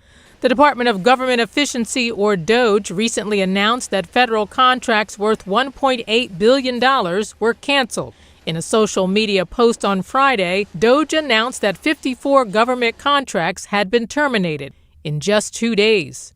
This includes contracts with the former U.S. Agency for International Development, or USAID. It states an $842,000 USAID professional services contract for a director of the Armenia Innovation Hub within the USAID Armenia Economic Growth Office and a $33,000 US AGM contract for 24/7 FM broadcast services to the Togolese Republic.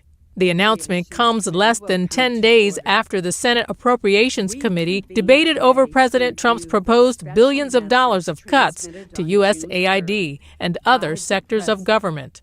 Senator Jeff Merkley blasted Russell Vought, the director of the Office of Management and Budget, for approving the termination of several U.S. aid programs, arguing that it put life-saving care at risk. For you to come before this body and say that this vast shutdown of 82% of what USAID had no impact on human life just shows that you chose to make decisions totally out of sync with the Constitution.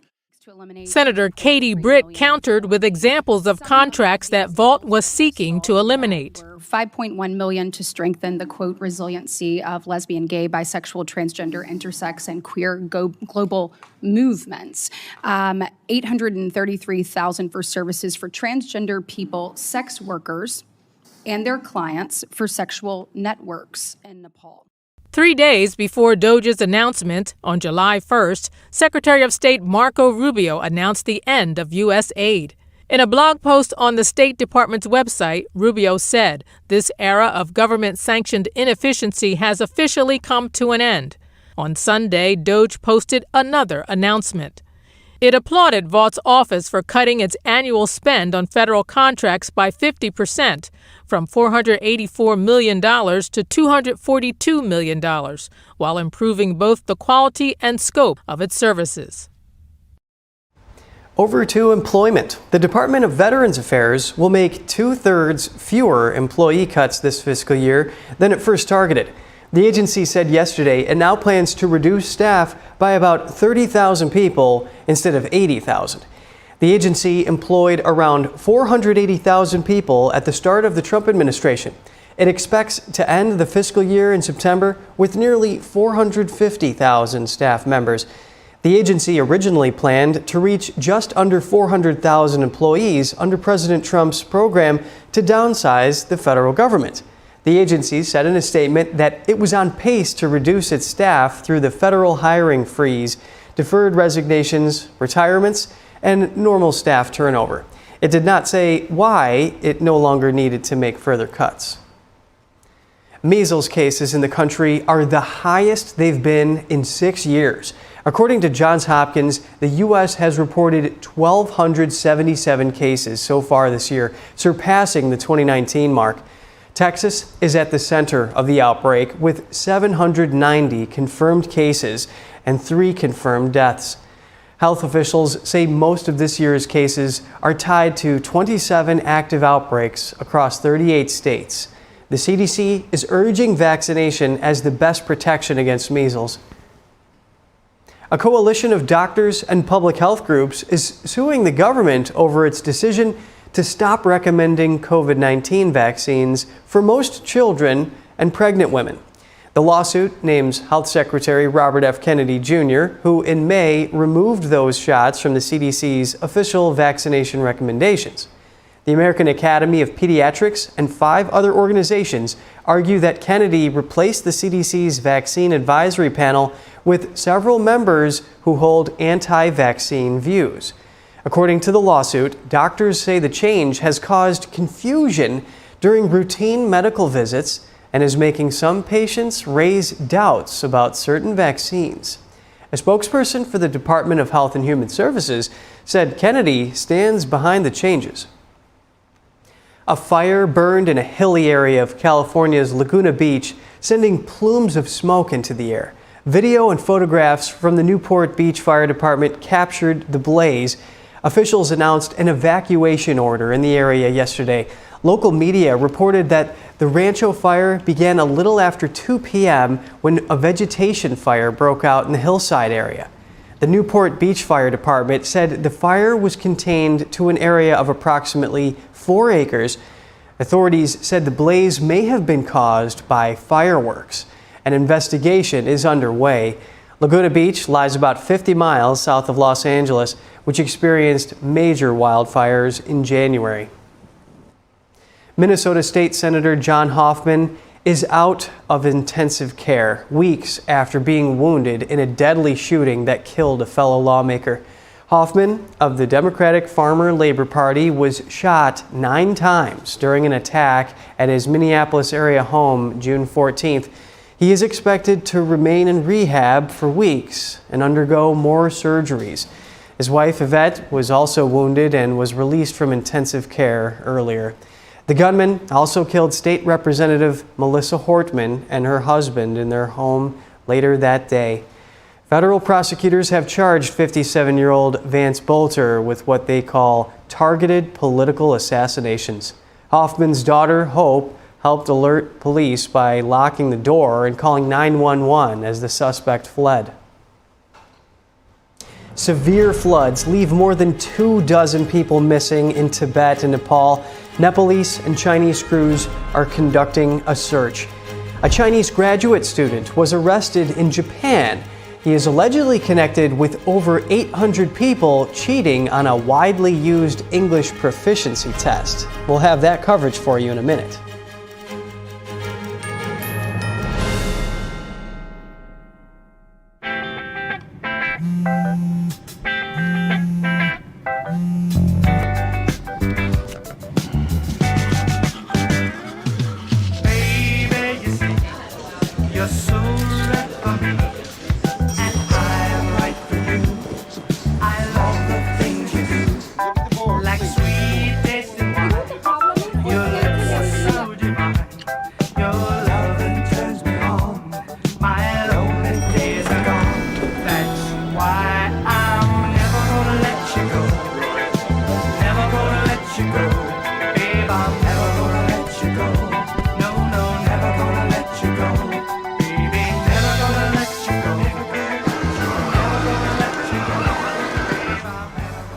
Here you go. Thank you. Thank you.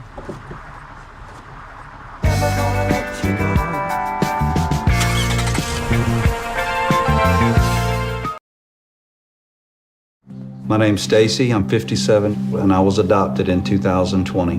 We were adopted in 2019. And we were adopted in 2021. We had a house, and it sounds crazy, but it wasn't a home. The one thing that Jake and Emma brought is it became a home. When I met Dakota, he had just turned 14. You weren't there for the first this and the first that. I missed the first words, but we got a lot of other firsts. Watching her say, oh my God, I cannot believe I got my license. And she's like, I passed. And I'm like, girl.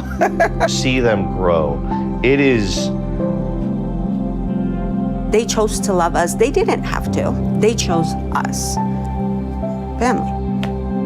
You and you. Kids in the middle. What I thought was a complete life was nowhere near complete, but it is now.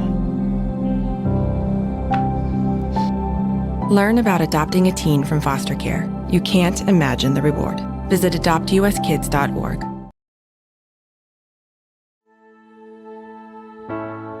We come from a long line of farmers, and there's a sense of pride with being part of these multi-generational businesses.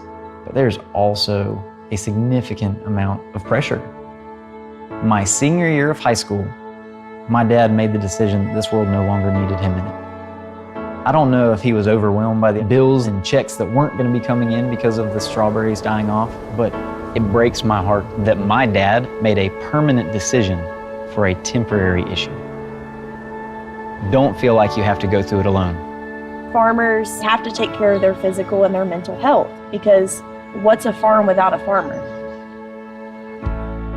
In the mornings, that's my time. Watching the sun come up, I can have a cup of coffee and exercise if I want to. It helps me start the day with a sense of gratitude. Yay! Every day is a new opportunity.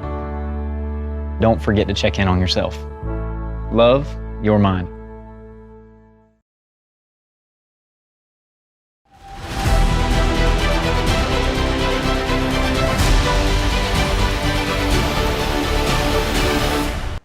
I'm Kevin Hogan, and this is World Watch. Over 24 people are missing after heavy rainfall in Tibet. Severe floods hit the Chinese-administered region, washing away a bridge that connects Tibet with Nepal. At least 18 people are missing in Nepal. A Chinese state news agency said 11 people were missing on the Chinese-governed side of the border. In Nepal, the missing include 6 Chinese workers and 3 police officers.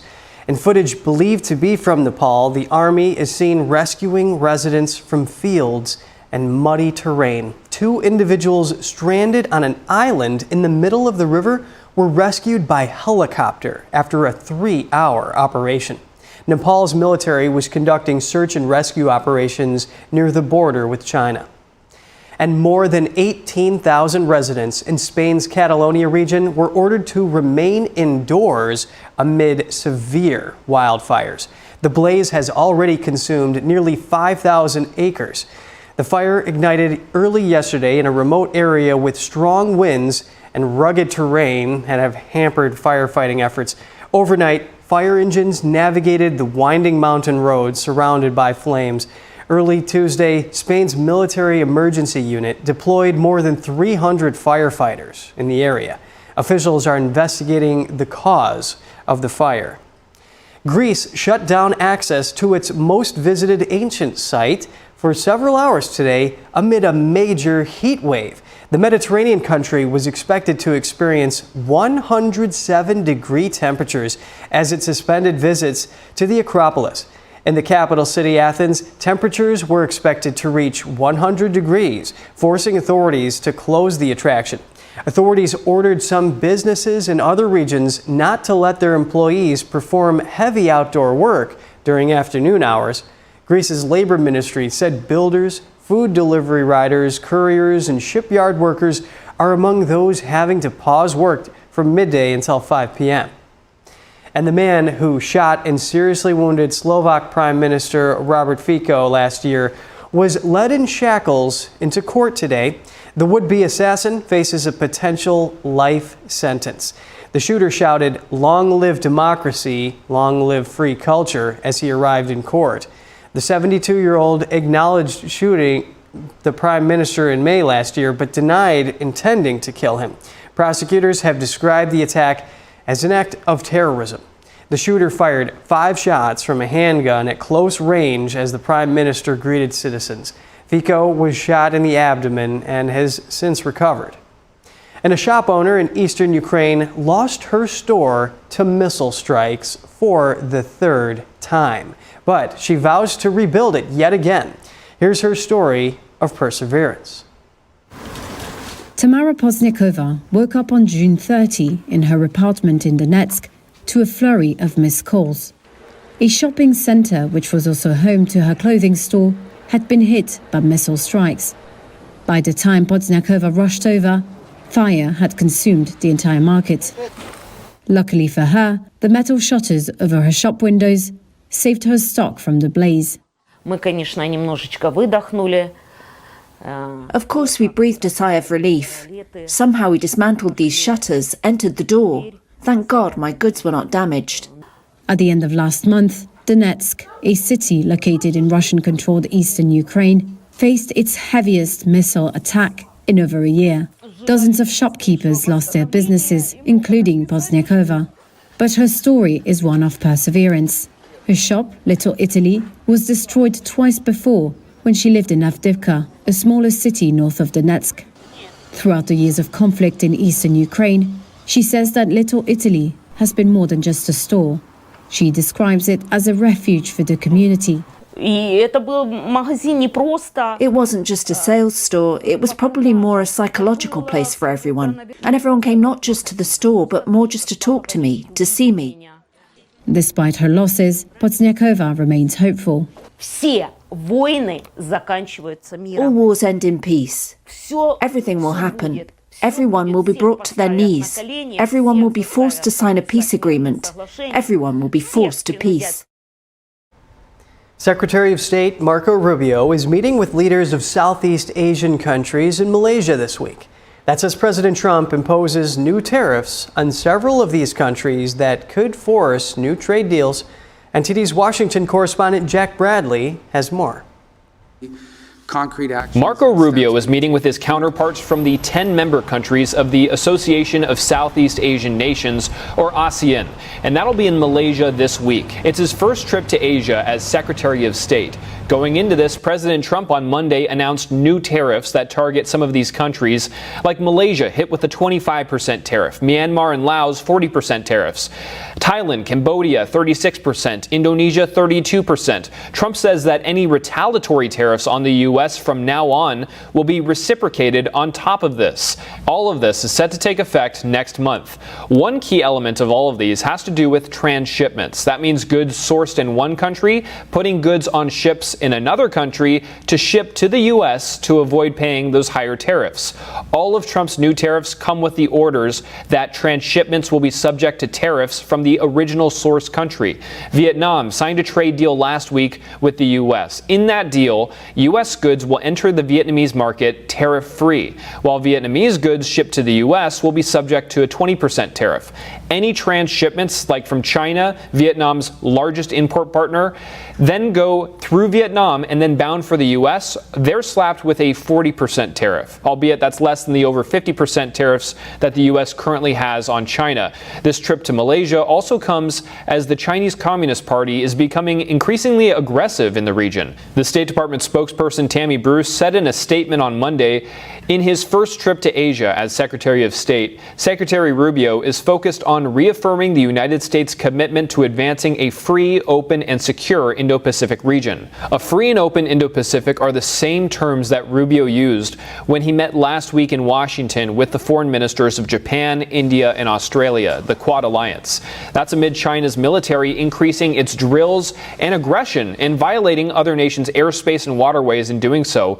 Now, they also focused on increasing access to critical minerals in their own countries and work around China as a source of the main supply. Now, that's because they're concerned about vulnerabilities of relying on the CCP, an adversary, for a product that goes into many things from electronics to medical devices and even military equipment. So now we may see similar goals here in the ASEAN countries. Reporting by Jack Bradley, NTD News.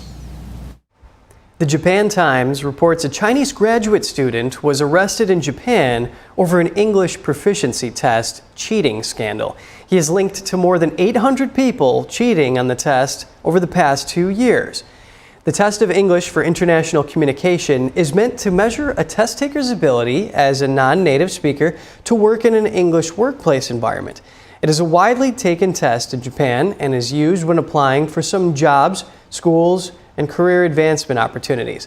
The Japan Times cites press agency Gigi, saying Wang Li-kun is a 27-year-old graduate student at Kyoto University.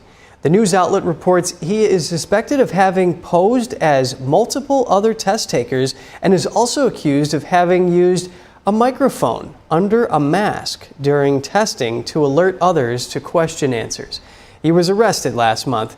It was discovered that over 800 test takers used an address that was the same or similar to his as their home address on the test, according to the Japan Times. The news outlet says those identified have had their test scores nullified, and there is a suspicion Wang is part of a larger test cheating scheme with more people. Calgary kicks off its iconic stampede with a spectacular blitz. And the test of English for international communication is meant to measure a test taker's ability as a non-native speaker to work with in the United States. Now, at this moment, President Trump is holding a cabinet meeting at the White House. Let's tune into that. Gone through something that is absolutely horrific, and it is heartbreaking to watch these families suffer the way that they are. As soon as this flash flooding event happened, the governor has activated his emergency responders. Nim Kidd is his emergency management director, who is incredible, and has immediately worked with the local first responders to get help to individuals and get them evacuated, put requests into me. We deployed, sir, right away, as you know, because you and I were talking a lot during this time, the Coast Guard.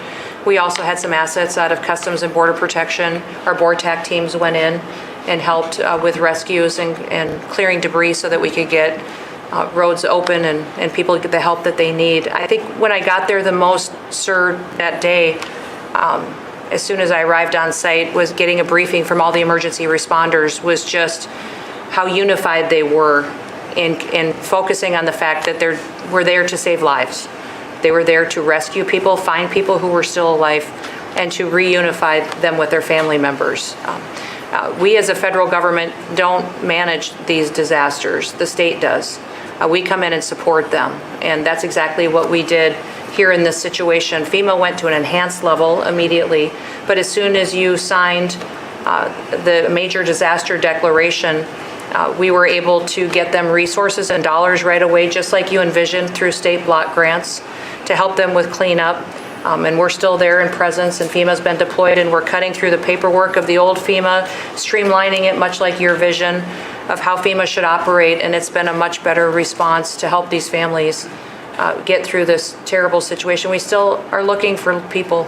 We're still looking for a lot of little girls and other family members that were camping along that river, and they will continue until they find every single person, and we will continue to help them and assist in that. I was surprised when I got there at the camp that day, right after this happened. The parents that were there, the parents that were looking for their children and picking up their daughter's stuffed animals out of the mud and finding their daughter's shoe that might be laying in the cabin, and just hugging and comforting people matters a lot. I'm extremely grateful for God's hand in that whole situation, because hundreds and hundreds and hundreds of people were saved.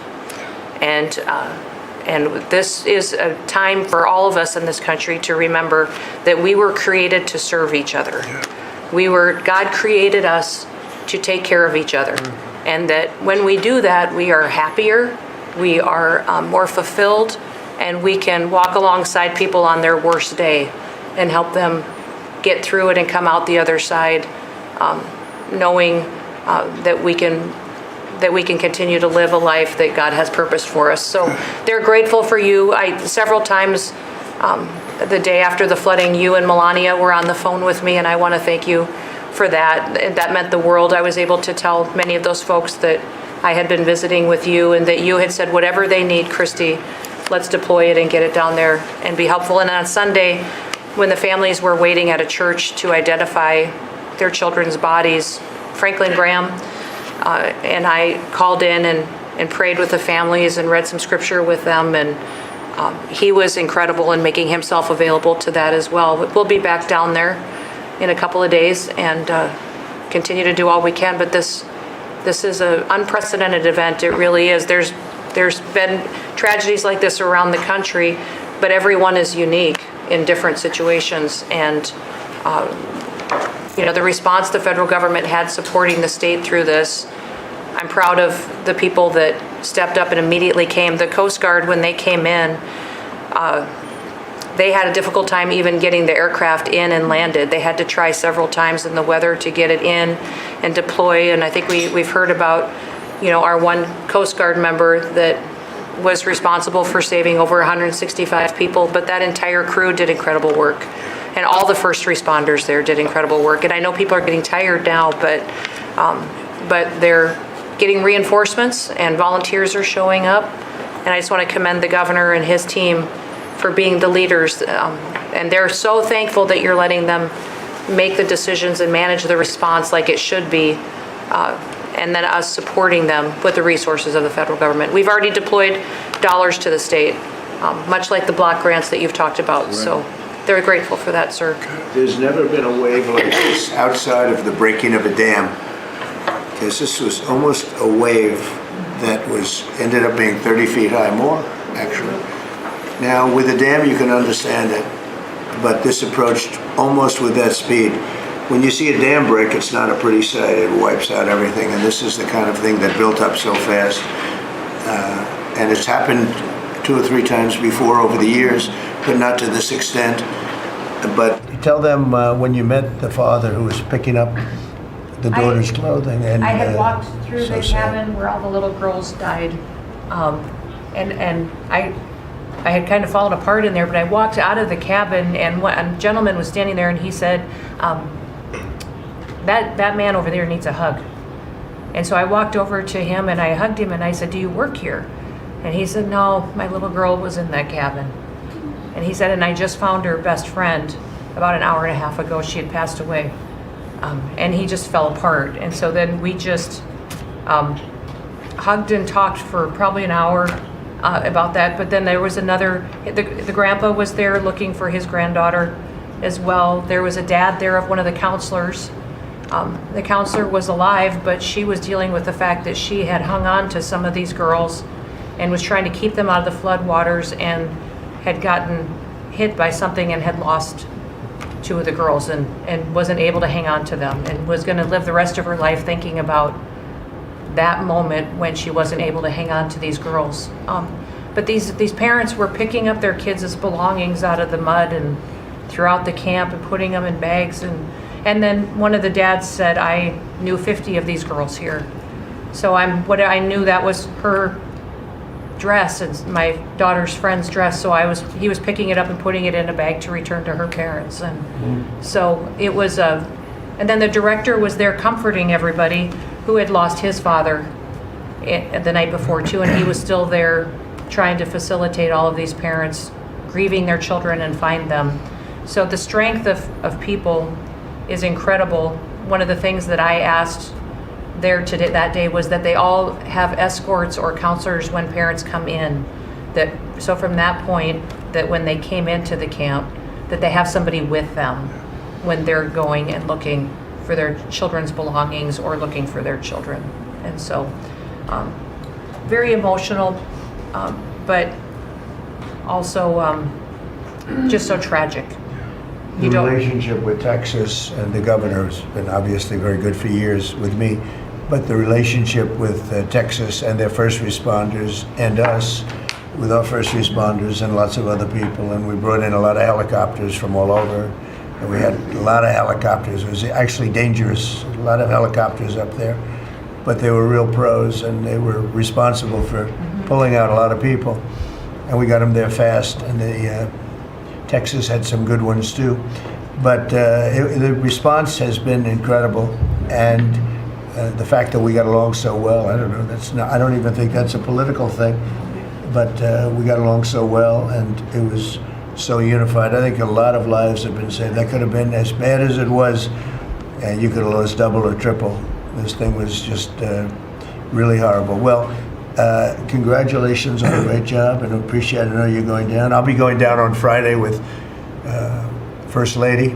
We'll be taking a trip, and we don't want to get in anyone's way because that's what happens. The president goes and everyone's focused on. I don't want anyone to focus on us, but it's possible they could have somebody saved still. There's a lot of areas. It's a big area, and probably unlikely at this point, but there could be. I mean, they're thinking there could be the possibility, but what a tragic situation. A good job, and we'll see you on Friday, and we'll finish out the day here. I think you've been reading a lot about it's a terrible topic when you talk about financial after this, but we have a big country and we've been doing very well. The tariffs, as you know, are starting to come in at record levels. Tremendous amounts of money are coming in to our country. We never did that before. We're not used to it. We only have tariffs going out. We only adhere to the rules of other nations who charge us tremendous tariffs because we were led by stupid people or people without any business sense. And I'd like to ask God, you could maybe talk a little bit about how well we're doing with regard to the money coming in. And the big money will start coming in on August 1st. I think it was made clear today by the letters that were sent out yesterday and today. Go ahead, please. Yes, sir. We will have taken in about $100 billion in tariff income thus far this year, and that's with the tariff, the major tariff not having started till the second quarter. So we could expect that could be well over $300 billion by the end of the year. We don't agree with CBO scoring, but for those who do, the CBO scored tariff income over the next 10 years at $2.8 trillion, which we think is probably low. And sir, under your leadership, we're witnessing. And they gave us no credit during this last little, the great, big, beautiful bill. I always use the word great. I add that to it because it really is what it is. It's never been anything like it, actually. And I want to thank all the Republicans that voted for it. And I want to, scold the Democrats because they're voting for tax cuts. They're voting for no tax on tips, no tax on Social Security, no tax on overtime, and many, many other things far more important than that. Great health care. And frankly, every Democrat should lose their election because it was purely political vote. They were told not to vote for it. So think of it, we got 218-2, and then with the Senate, we had 50-3. Democrats didn't vote at all, not one positive vote, with all of the good things in there. Economic development money, tremendous border money. Now you're loaded up on the border, and I don't think we're going to need so much of it because we had zero come in last month, so I'm not sure how much of it we want to spend. You may think about that. You may actually think about saving a lot of money because the wall's been largely built, and it obviously worked. But you may want to think about that. But so I think it's incredible when I watch the Democrats, and they have standard lines like they had Russia, Russia, Russia. They had the laptop from hell. It all came from Russia. They make things up and they go with it and they feed it to you people in many cases. And they said, here's our line. And I hear the new line is death. Oh, it's death. Everyone's going to die. There's nothing to do with death. In fact, we're saving our country. Death is from allowing 25 million people into our country, of which 3 or 4 are stone cold, hard criminals. 11,888 are murderers, many of them committing more than one murder. That's death, and the Democrats did that. Joe Biden did that by allowing people to come in here just totally unchecked, unvetted, open borders, open borders. The whole world was dumped into our country from prisons, from gangs, from mental institutions. We have many people walking the streets, walking in areas that we don't know anything about, that came out of insane asylums. They released their insane asylum the insane asylum population into our country. And it's amazing the job that you and Tom Homan are doing, by the way, on that. But we have to get them out, and we have no choice. We have to get them out, and we are getting them out. And so, Pete, you want to tell them about our great military and how well we did with respect to the bombers and the B-2? We had the pilots here 2 days ago, and they were incredible people. Go ahead. Yes, sir. Truly a historic mission. It demonstrated the skill and courage of the United States military. From those B-2 pilots and families that we had a chance to meet, sir, to the fighter pilots, to the refuelers, to the maintainers, to the air defenders who defended the base. What was demonstrated on the world stage was American military might and capability. And it wasn't just Fordo and Esfahan and Natanz that took notice in Iran. It was the rest of the world. That we have a decisive commander-in-chief willing to use these capabilities, which are the best in the world. As the president pointed out, no one else could have done what America did there on that night. And everyone took notice of that. With the One Big Beautiful Bill, sir, we've got $150 billion additional to invest in Golden Dome and all the other weapons systems and stockpiles and shipbuilding priorities of yours. Another month, another historic recruiting bump. It's not just the Army and the Marine Corps anymore, it's the Navy, the Air Force, and the Space Force, all historically ahead of where they've ever been. So historic spirit inside the military. We had a chance to be at NATO, Marco and I, and see how the world responds to us saying it's time for you to shoulder the burden and take the lead for your continent. It only happens with President Trump leading. And we're proud to be a part of what's going on at the border, sir, with now a fourth national defense area where we're helping get to that number 0 and securing the border. But that mission, Operation Midnight Hammer, re-established deterrence. It reversed what happened in Afghanistan. You saw the debacle of what Biden allowed to happen in Afghanistan and what that did to our image. President Trump said, with Operation Midnight Hammer, we're reestablishing American leadership and deterrence, and we're proud to be a part of it, sir. And our so-called enemies were watching. They watched every minute of it. They watched. There was very few people that weren't watching, actually, but they watched every minute. It was a perfect military performance, the likes of which we haven't seen in a long time.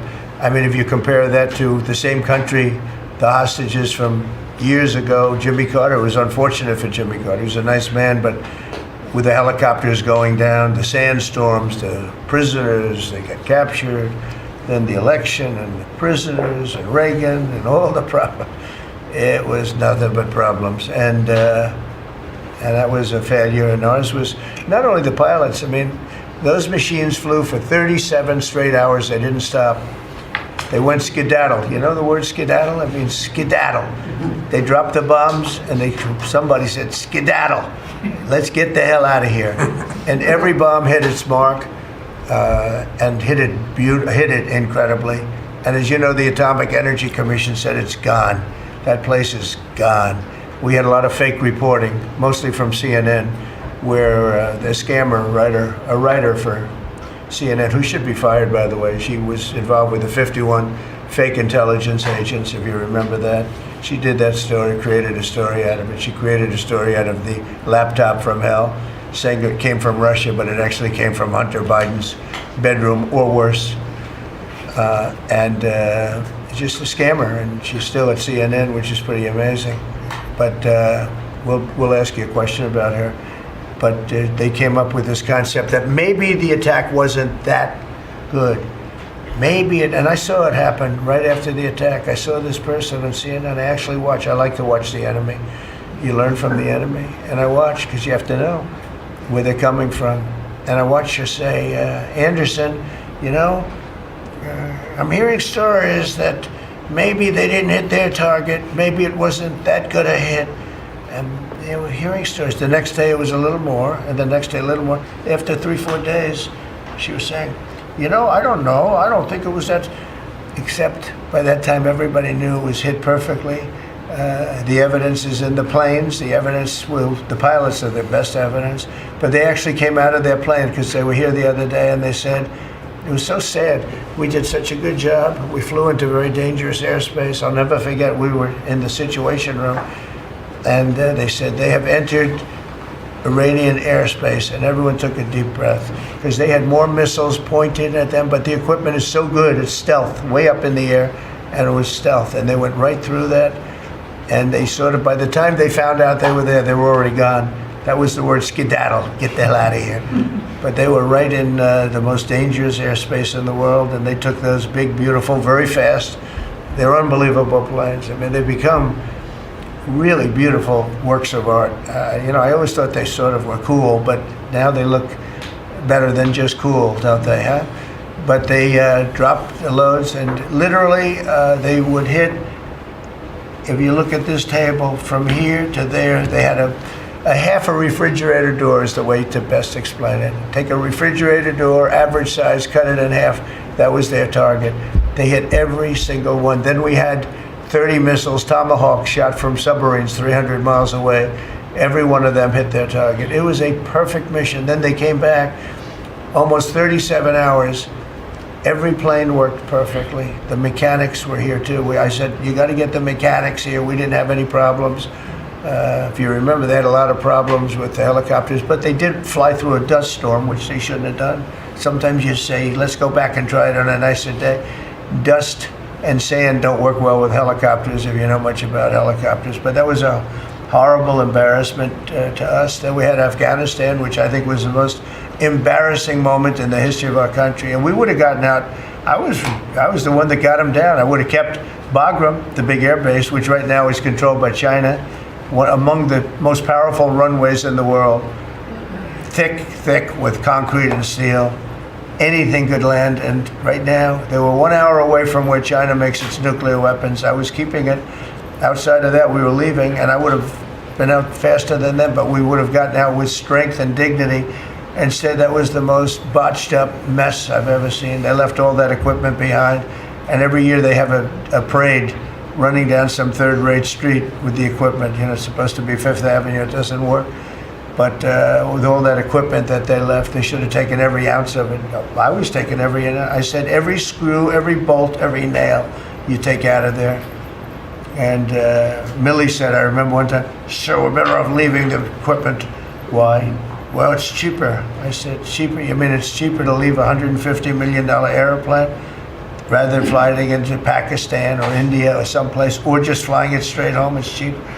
Yes, sir. That's when I knew he was an idiot. Didn't take long to figure that one out. But they left all that equipment, but they left their dignity behind. It was the most embarrassing moment, in my opinion, in the history of our country. Not that we got out, we should have not been there, but that we got out the way we got out, with great embarrassment and death. You had 13 young people. I've gotten to know their families very well, but you had hundreds of people killed that nobody talks about. You had the other side, many people were killed. Many people are walking around with no legs, no arms from that whole thing. They left from the wrong airport. They should have left from Bagram, because Bagram was a big base with hundreds of miles of fencing and territory around it. Nobody would be able to get near it, and they left. So we've done a great job, and I think people are really starting to see it. They're starting to appreciate it. Pete's done fantastically. That mission was a work of art. And I have spoken to some of our perceived, I don't know if they're enemies, but they're perceived as being potential enemies. And they essentially said the same thing, very impressive. There wasn't a thing that we didn't lose an engine.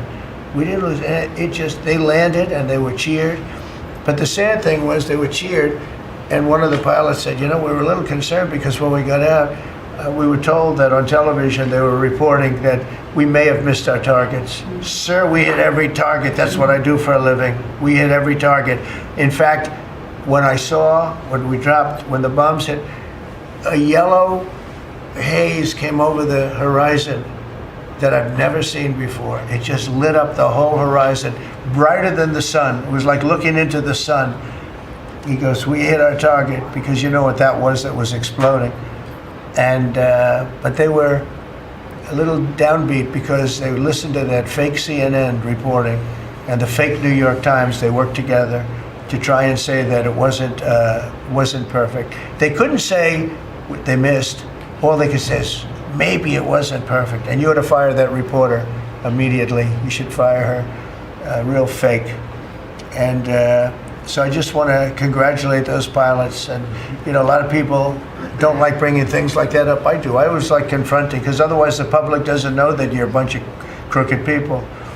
But they know, they've learned, and the media has to straighten out their act. You know, the media is down to 17% approval.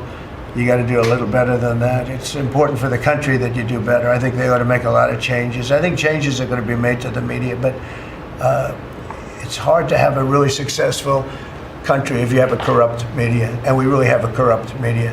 And nobody really knows why. I mean, why would you want to have open borders and criminals pouring into our country? Why would you want to have men playing in women's sports, transgender for everyone? You know, you'll have to figure that out. But some of you don't. I mean, I'm looking at some people, they love the country, but I look at other people and they can't.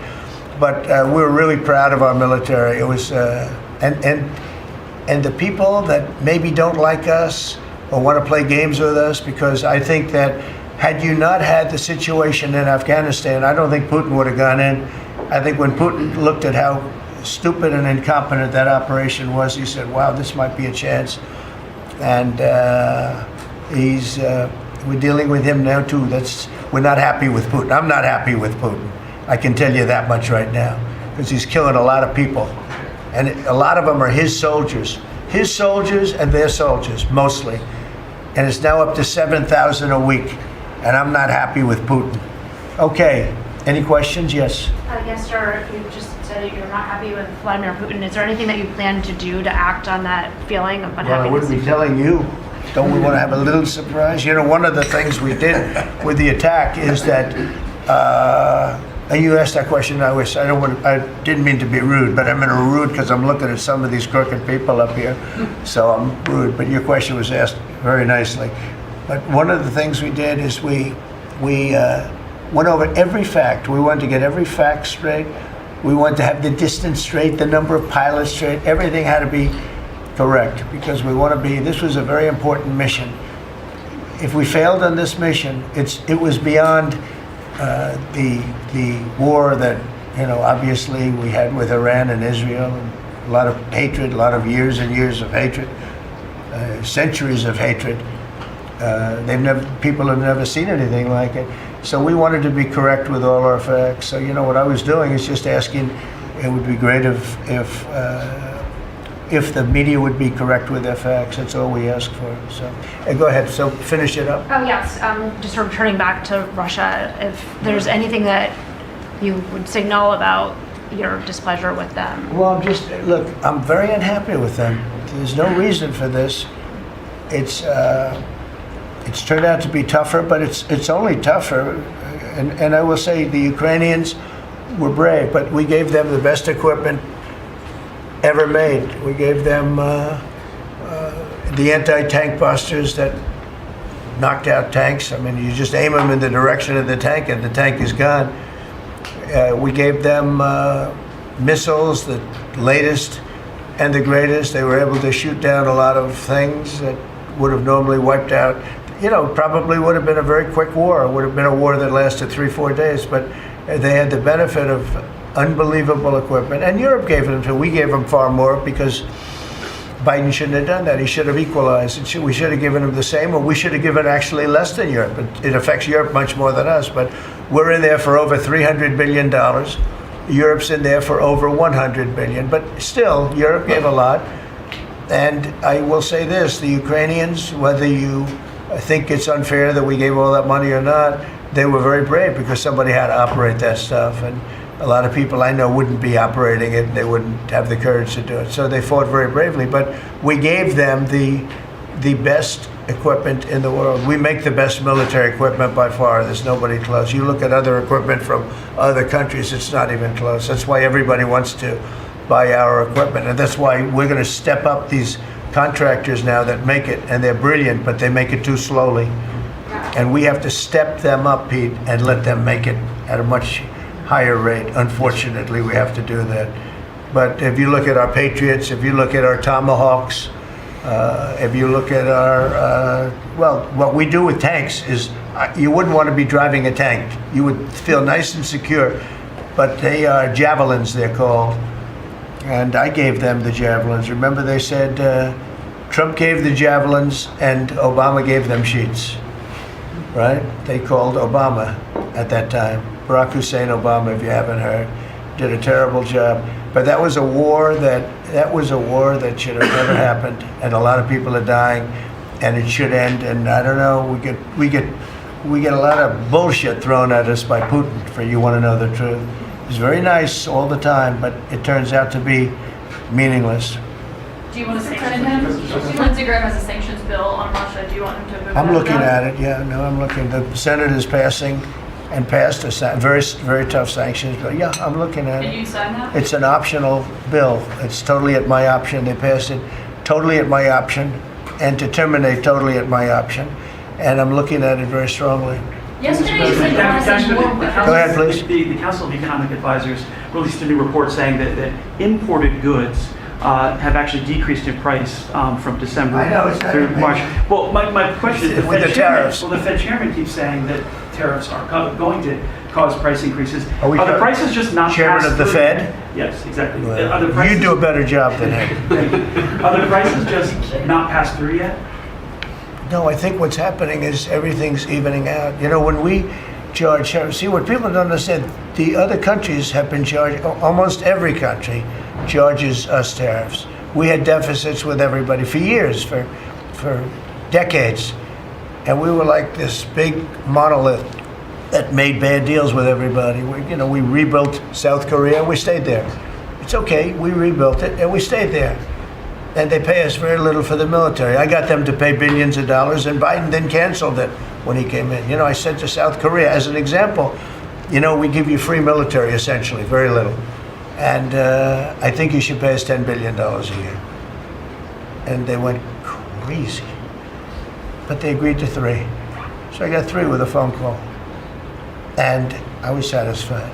I said, but next, ridiculous. That's the other thing. We're talking to countries about contributing to the military, not only just paying more in NATO, but contributing. We have 45,000 soldiers in South Korea. We have 45,000 soldiers in Germany, 52,000 actually. And, that's a huge economic development for them. That's tremendous amount. That's like having a city.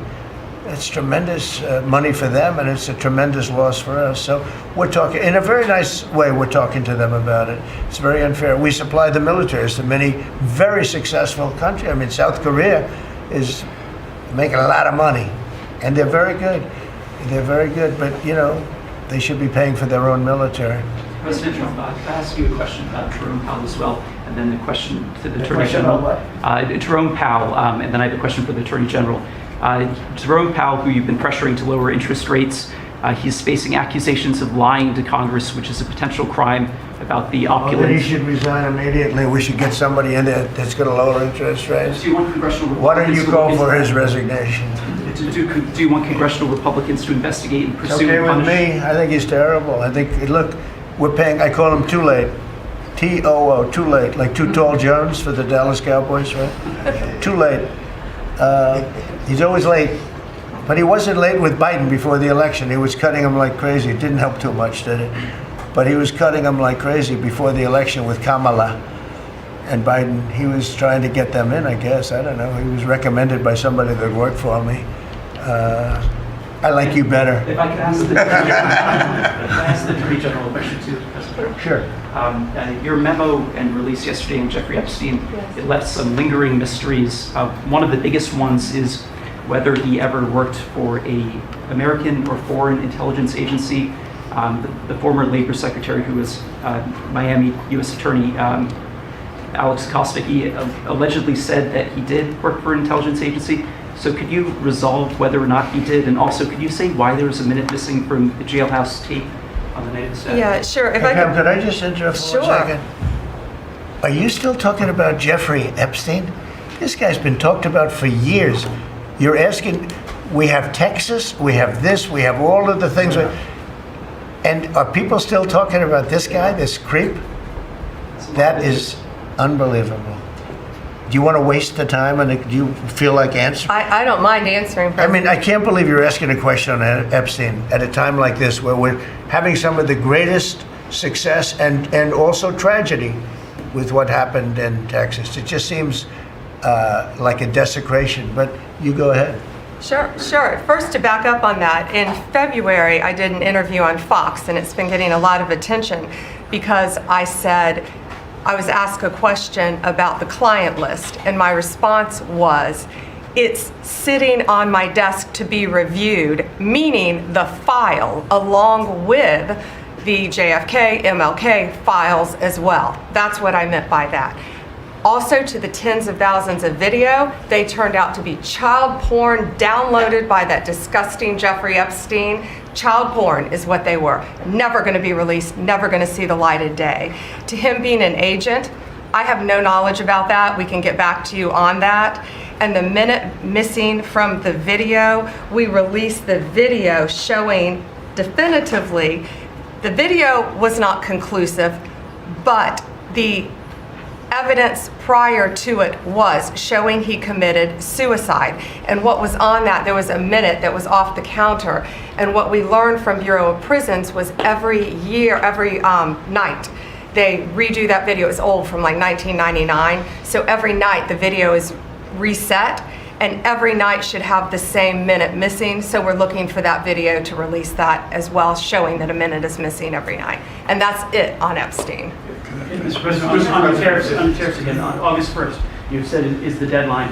What incentives do countries have to negotiate? It seems that deadline keeps moving. It was April 2nd, now it's... We didn't move, no. It's always been August 1st, that's when we're paying. And a statement was put out today, and I put it out just to make it clear. It wasn't a change, it was August 1st. We don't change very much. Every time we put out a statement, they say he made a change. I didn't make a change. A clarification, maybe. No, August 1st they pay. And everybody pays, everybody has to pay. And the incentive is that they have the right to deal in the United States. If they don't want to, they don't have to pay, and they don't have to deal here. But if they want to buy and make a lot of money and sell in the United States, they have to do that. If you go back and look at some of the good presidents, our country was the wealthiest, proportionately the wealthiest, from 1870 to 1913. It was an all-tariff country. We didn't have income tax. That came in in 1913. We had tariffs. And we had so much money we didn't know what to do with it. We had, we had a couple of presidents that were very, very strong. McKinley, I guess, more than anybody, but he was the tariff king, but he was very, very strong. It's sort of sad. He made a fortune for this country, became very rich, and then Teddy Roosevelt went out and vice president, and he spent the money. And they said Roosevelt was a great president. And let's say he was a great president, but the money was paid by McKinley with tariffs. Tariffs are charged by other countries at levels that are ridiculous. And I call those other countries, and every one of them is willing to give us everything now, by the way, just so you know.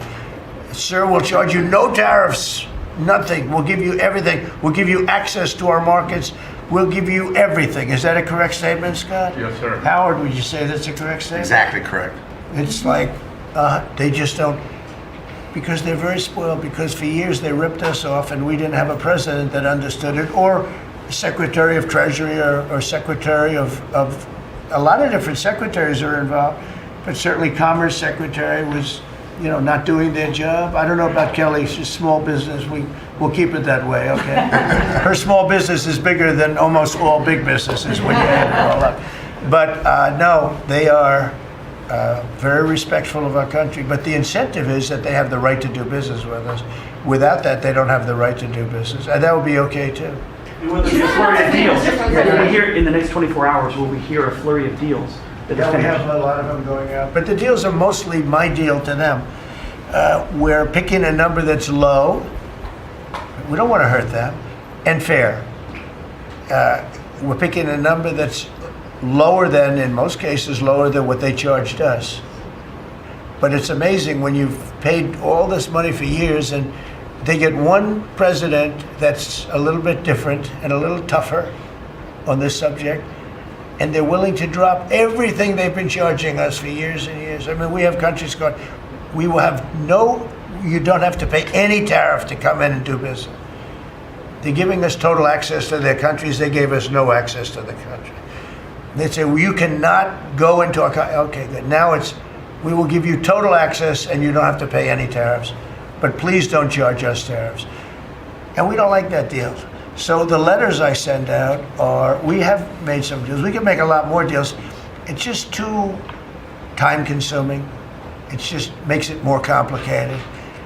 And we can do things over the years too. You know, we're not hard line, but it's about time the United States of America started collecting money from countries that were ripping us off and laughing behind our back at how stupid we were. Okay? Thank you. Mr. President, on the tariff issue, so you've talked about India coming, but then a couple days ago you issued a new tariff threat to members of the BRICS countries for if they aligned with anti-American policies. 10% charge. That would be India, Brazil, Russia, That's right. They have to pay 10% if they're in BRICS. Because BRICS was set up to hurt us. BRICS was set up to degenerate our dollar and take our dollar as the standard, take it off as the standard. And that's okay if they want to play that game, but I can play that game too. So anybody that's in BRICS is getting a 10% charge. Is that immediate, sir? Or is Yeah, that pretty soon. if they engage in some behavior?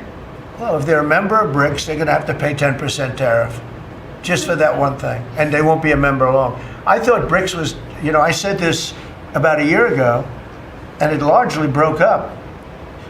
But, you know, there are a couple that hang around, but I thought it largely broke up. BRICS is not, in my opinion, not a serious threat. But what they're trying to do is destroy the dollar so that another country can take over and be the standard. And we're not going to lose the standard at any time. If you have a smart president, you will never lose the standard. If you have a stupid president like the last one, you would lose the standard. You wouldn't have the dollar as you. And if we lost the world standard dollar, that would be like losing a war, a major world war. We would not be the same country any longer. We're not going to let that happen. The dollar, you ever hear the expression, dollar is king? The dollar is king. We're going to keep it that way, okay? And I'm just saying, if people want to challenge it, they can, but they're going to have to pay a big price. And I don't think any of them are willing to pay that price. Thank you, Mr. President. Are you optimistic about reaching a tariff deal with the European Union soon? Well, the European Union has been speaking to us, Ursula and the whole group, and they've been very nice. They treated us very badly until recently. Now they're treating us very nicely. It's like a different world, actually. They've treated us very badly. They were among the toughest to deal with. Actually, in many respects, they were much worse than China. Look at what they do to our companies. They sue Apple, they sue Google. 17 billion they got from Apple on a lawsuit that they didn't have a case. They have, you know, judges that are European Union judges, and they ruled. They take so much money away from our country in terms of that, in terms of other things that they do. They're very tough, but now they're being very nice to us, and we'll see what happens. We're probably 2 days off from sending them a letter. We are talking to them. I just want you to know, a letter means a deal. You know, a lot of people say, we got 200 countries. We can't meet with 200 countries. We have a few trusted people that know what they're doing, that are doing a good job, but you can't do it. You have to do it in a more general way, but it's a very good way. It's a better way. It's a more powerful way. And we sent them a letter. You read the letter. I think it was well crafted. And mostly it's just a little number in there.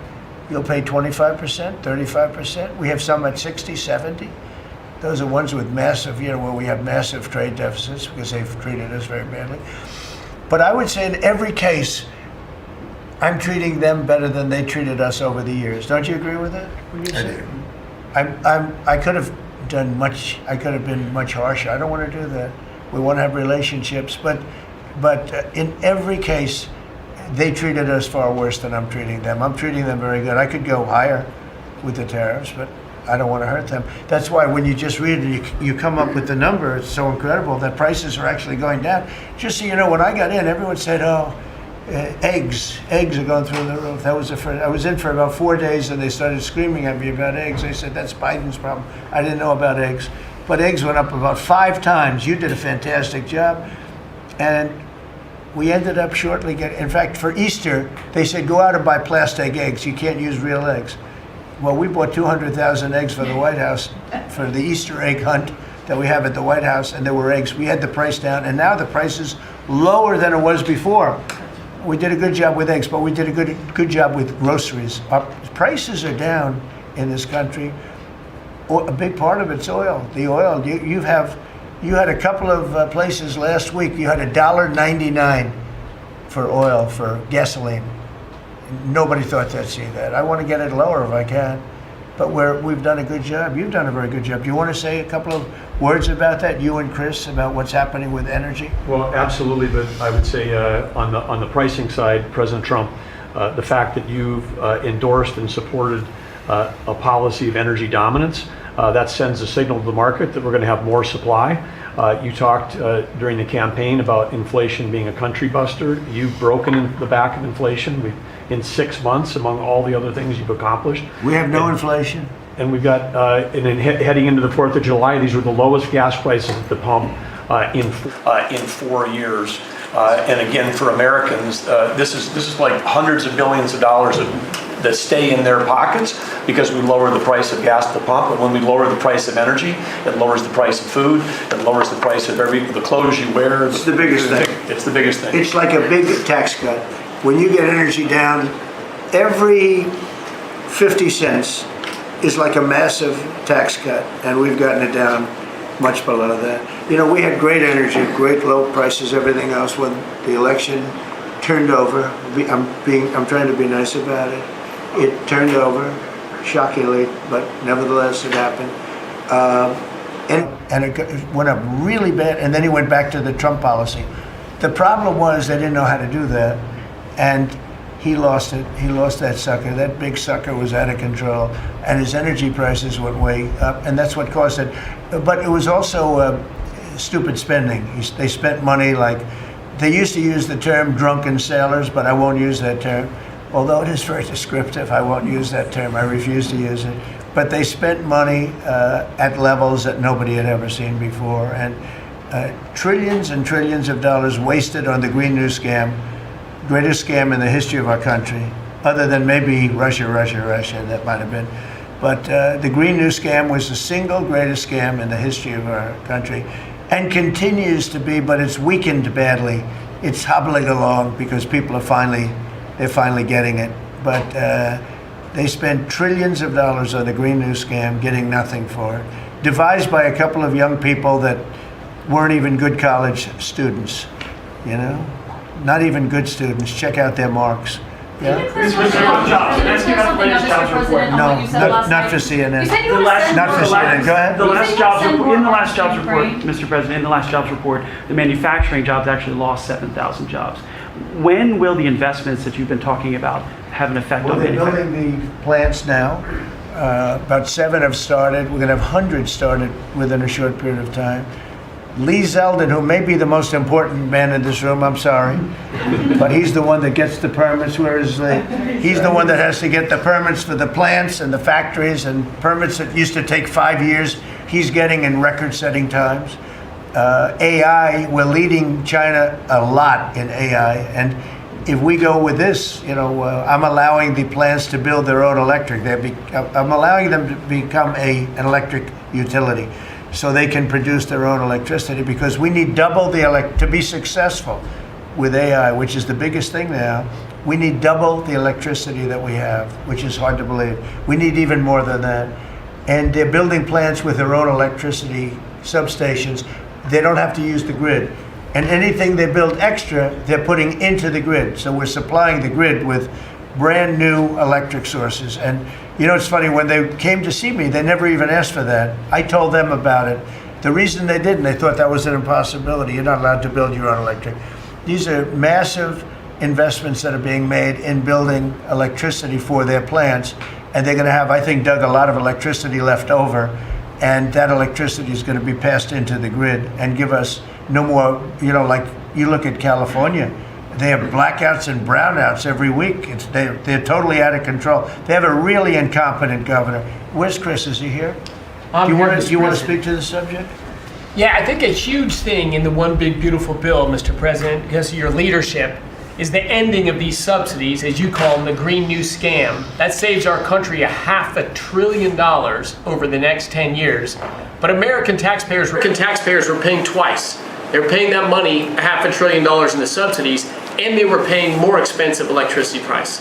If you subsidize something, you should at least lower the cost of it.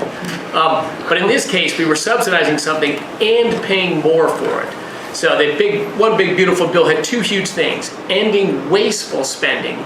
Wind, solar, and batteries combined are 3% of U.S. total primary energy. 3%. For $1 trillion, another $500 billion coming. That's just not a good investment, hurting our businesses, hurting our consumers. And the one big beautiful bill also unshackled oil, gas, and coal development in the United States, onshore and offshore.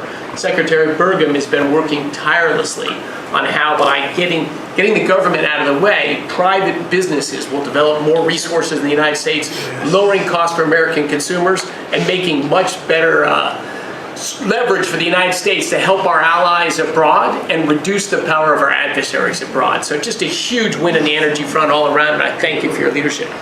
We're setting records Russia, now can I on ask you a energy, question on and Russia? There'll be nothing compared to what they'll be in about a year from now, but we're setting records. And wind is a very expensive energy. It's very bad for your beautiful surroundings, the plains and the valleys, and the birds are dying all over the place. You know, the whole thing is a disaster. They're almost exclusively made in China. Not that I have anything against China, because I don't have a great relationship with President Xi, but I asked him, how many wind farms do you have? He makes them, but they don't have a lot of wind farms, I'll tell you, very, very few. And wind is tremendously expensive and is very ugly. And if you own a house that's inside of a windmill, your house is worth less than half. And you hear noises. And interestingly, in New England, you probably read, where for 50 years they had 2 whales washed up, 50 years. And last summer, they had 14 washed up. Now, I'm not saying that's the wind farm that was built, but maybe it is, right? Probably is. It's tremendously expensive, and it can only be done with subsidy. You know, I know a man that's in that business, and one of the biggest in the world actually runs a company that builds these stupid windmills. And he said, I hate the business because it's the only energy where you need subsidy. He said, energy shouldn't need subsidy. You should make money with energy. So wind. The other one is the solar, those big solar fields. They're taking our farmland. Our farmers are like mortified by it. They hate it.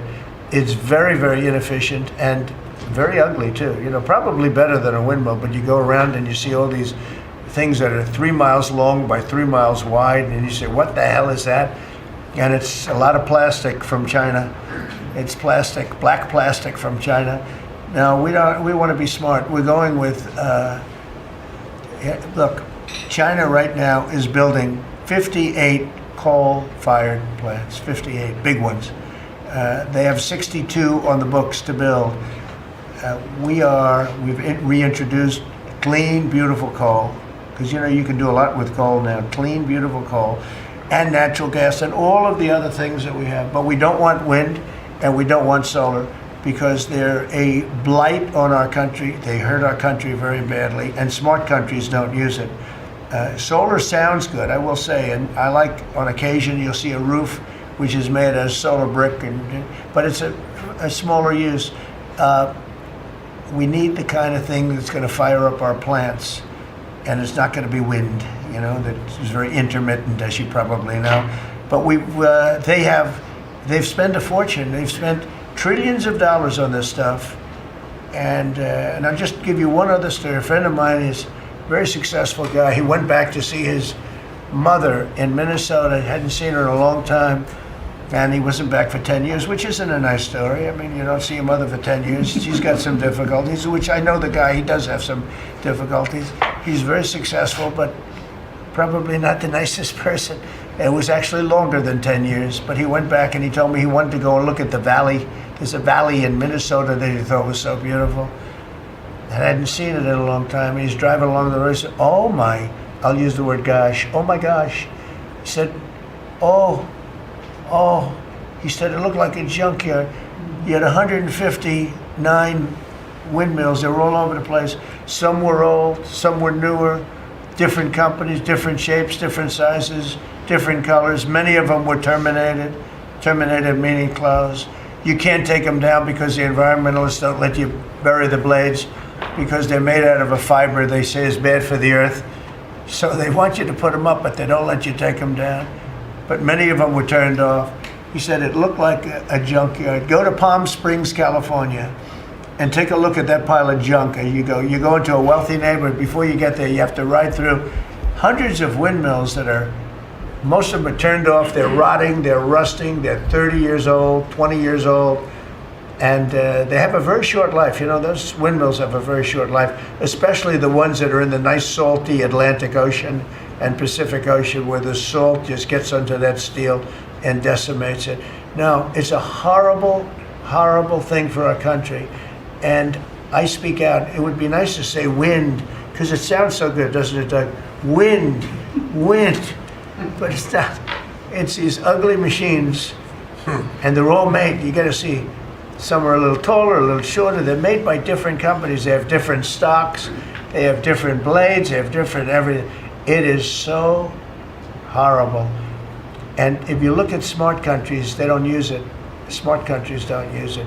And we're now a smart country. We're not we're a brilliant country.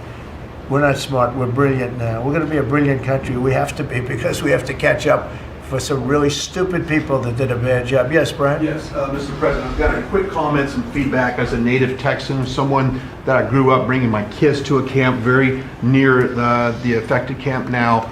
Thank you on behalf of Texas. I've gotten hundreds of messages that want to thank. If you're in the cabinet room, you can tell the president and his team, on behalf of Texans, thank you so much for the quick response and the loving, the hugs. I saw that you gave. Two quick questions. I saw a Palestinian senator. His name is Shimmer. He's a great Palestinian. No, he's a Palestinian. He's become a Palestinian. He's abandoned the Jews. But I saw him say, it's Trump's fault. Yeah, that's right. It's Trump's fault. He was actually, do you ever see John Lovett's The Liar? Where he goes, yeah, I went to Harvard, that's right. This was Schumer.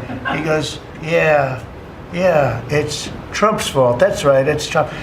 I actually saw that stupid guy try and blame it on me, and I said, man, that's a tough one to take. But his career is limited, because I hear AOC is going to beat him, and she's no bargain either, by the way. Go ahead. Well, I'm just saying that's an example of an America First team effort to get this country back. So that's what America First looks like for the viewers watching us at home. My two questions. Looks like we have a rogue judge, an Obama-backed rogue judge that is attempting to block the funding to Planned Parenthood, which the big, beautiful bill cuts off the funding to Planned Parenthood. Any plans to challenge that? Go ahead. Absolutely. Yes, we're on it. We're on it. And I texted, I believe, I talked to yesterday Secretary Lutnick and Secretary Besson. I reached out to you to let you know that we were on it in the big, beautiful bill. Wonderful. And then I let her handle that question. You notice? I said, go ahead, handle that question. I'll toss it to her. Then my second question was Secretary Rollins. You did an amazing press conference today in front of the Department of Agriculture. You talked about the Farm Act and the need to get China out of our country, owning farmland. For the viewers at home that might have missed that, can you recap what that means to national security to make sure we can grow our own food? Well, thank you, Brian, sir, if you don't mind. Yes, this morning, Secretary Hegseth, Secretary Noem, and Attorney General Bondi and I had a press conference at the USDA. I just happened to have a chart in case it came up, but obviously the Chinese owning of farmland in our country is a massive national security issue. And for the media, you can see the yellow is where all of the farms have been purchased over the last number of years. And the red is around all of the military bases where that farmland has been purchased. So this is a massive national security issue.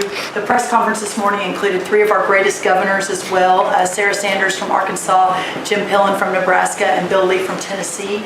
The states have begun taking a leadership role to ban the purchasing of China farmland. Obviously, Congress needs to step up and catch up, and we're going to be working alongside of them as well. We have some of our members, great members of Congress there, but it is time, and I think that this morning was symbolic of many things. The first of this administration working every day to effectuate President Trump's leadership and unequivocal support of America First.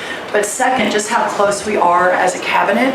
I don't know in any other administration that you'd have 4 cabinet members at the USDA on a Tuesday morning when it's about 110 degrees outside with the sun beating down on us, talking about, sir, your vision. So I think it was a great day. It was just the start. There's an executive order coming and some other things coming behind that. But protecting America's farms isn't just about protecting our farmers. It's also about national security. So that's what we discussed this morning. That I think we have had a really good relationship with China lately, and we're getting along with them very well. They've been very fair on our trade deal, honestly, and I hope we're going to have a great relationship. It's a big, strong, powerful country. We're more powerful than they are. We have much better military equipment than they do, but we are getting along with them very well. I'm getting along with President Xi very well. We speak often. And with all of that being said, and I understand what you're saying, but I think we're getting along with China very well. Mr. President, you will send more weapons to Ukraine, as you said last night. Last week, the Pentagon paused some shipments of weapons to Ukraine. Did you approve of that pause? We want to put defensive weapons because Putin is not, he's not treating human beings right. He's killing too many people. So we're sending some defensive weapons to Ukraine, and I've approved that. So who ordered the pause last week? I don't know. Why don't you tell me? I think that's a question for the Go ahead. Mr. Yeah. President, on immigration, the Secretary of the Agriculture Secretary did say this morning that undocumented workers would not be covered by any amnesty of who are working on farms. You had said maybe that the ISA folks won't go after those folks on farms. So which is it? There's no amnesty. What we're doing is we're getting rid of criminals, but we are doing a work program. Do you want to explain that, please? Yeah, this morning we talked about, of course, this was a top of mind question. This morning we talked about protecting the farmers and the farmland, but obviously this president's vision of no amnesty, mass deportation continues, but in a strategic way, and then ensuring that our farmers have the labor that they need. Secretary Chavez-Rimmer has been a leader on this. Obviously this comes out of the Labor Department, but moving toward automation, ensuring that our farmers have that workforce, and moving toward an American workforce. So all of the above. We've got to give the farmers the people they need, but we're not talking amnesty. Laura, do you want to say something? Yeah, thank you, Mr. President. On this, thank you, Secretary Rollins, how important this is never to displace the American worker. What the Department of Labor is doing is focusing on what the law entails now, being more modernized, more streamlining, to work through the H programs. We're going to have a concierge approach to that, where we have developed a new office to answer the need of our farmers and ranchers and producers, and not to displace the American worker, and follow within the law now. And that does not include an amnesty program at all. And we've seen that working, and we'll continue to have that roll out. On the other topics that we've somewhat talked about, the jobs numbers, Mr. President, 4 months in a row, we've seen those jobs numbers increase. That's an exciting time for our manufacturers. That was asked earlier. We know it's going to take some time, but through that deregulation process that Lee and I are working on as well, the Department of Labor has rolled out 63 new deregulations that we're going to be moving through. In the first Trump administration, it was successful with over 30. We've just rolled out 63 new ones in order to double down on those manufacturing companies, to let them know that we have signaled through this process that we will assist them in getting the workforce that they need. It's an exciting time. That one big beautiful bill, that was the signal to my former colleagues in Congress to get this done. It's been an important time. I spent time on the ground visiting 7 states in 9 days prior to that bill being passed, because it was the most pro-worker piece of legislation that we will ever see really in this country right now. No tax on tips, no tax on overtime, no tax on Social Security. That matters to the American worker, because we don't want to take their money and give it back. We want them to keep more of their hard-earned dollars in their pockets currently, and that's what they're excited about. And as I move forward with those tariff talks, I heard a company, orthopedic company in Indiana, say to me, for the first time since you have taken office, Mr. President, their increase in their bottom line by 8% since these tariff talks have happened. Not one company has said the president is not doing a good job. These tariff talks are working. They're feeling it on the ground. The media has told a false story, because what's happening on the ground is positive, and that's what we're seeing in these jobs numbers. So I really, through the Department of Labor, to come in behind all the secretaries and build this workforce is going to be key to the American worker. So thank you for what everybody did this last week. The one big beautiful bill is a doubling down of this, and we're going to see these workers start to grow. And that apprenticeship program is going to be working. That's we'll right. have that 1 million apprentices across the country. As you know, we're building plants all over the country now, which you weren't building any plants 4 years ago. You weren't building anything. But those plants, when they open up, it's going to be, you'll see numbers like you haven't seen ever. I don't think in history you'll never see numbers like what we're going to see in the very near future. Many of them are building the plants. Some are just starting right now. You know, it's a brand new administration. But, and they wouldn't be here except for two things: November 5th, the election, and the tariffs. And frankly, I guess the election was more important because of the tariffs. I mean, another person wouldn't have done this. But they're coming in because of the tariffs. They have to, they're not going to pay 25, 30, 40, 50%, 70, and 100%. And we'll be announcing something very soon on pharmaceuticals. We're going to give people about a year and a half to come in, and after that they're going to be tariffed if they have to bring the pharmaceuticals into the country, the drugs and other things into the country. They're going to be tariffed at a very, very high rate, like 200%. We'll give them a certain period of time to get their act together. But they were all here, now they all left. They went to other places because we allowed, people that sat in this room allowed it to happen. And I don't allow it to happen. The people in this room don't allow it to happen. So we're going to be announcing pharmaceuticals, chips, and various couple of other things, you know, big ones. We did steel, as you know, they're 50%. We did aluminum, 50%. Lumber just came out. Why don't you announce copper? And we did cars. And now, today we're doing copper. Copper, what would that tariff be on? The sectional tariff? I believe the tariff on copper, we're going to make it 50%. 50%. Any breakthroughs in See, I'm glad he Gaza? didn't question it. Because Any breakthroughs? I sort of thought, what would that be? A quick one. I didn't have much time, but he agreed with me. That's why he's Howard. Any breakthroughs on Gaza with the Prime Minister, and there's reports that you're meeting with Netanyahu again tonight. Is that accurate? I am. He's going to come over again tonight. We're talking about Gaza, mostly Gaza right now. It's he's been very unfairly treated. I think what they've done to him in Israel is very unfair, having to do with this trial. I think, you know, he's a wartime prime minister, had an unbelievable outcome, and I think he's been treated very unfairly. But he's coming over later. We're going to be talking about, I would say, almost exclusively Gaza. We got to get that solved. Gaza is a tragedy.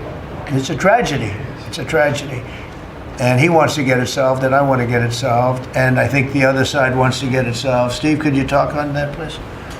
We're in proximity talks now, and we had 4 issues, and now we're down to 1 after 2 days of proximity talks.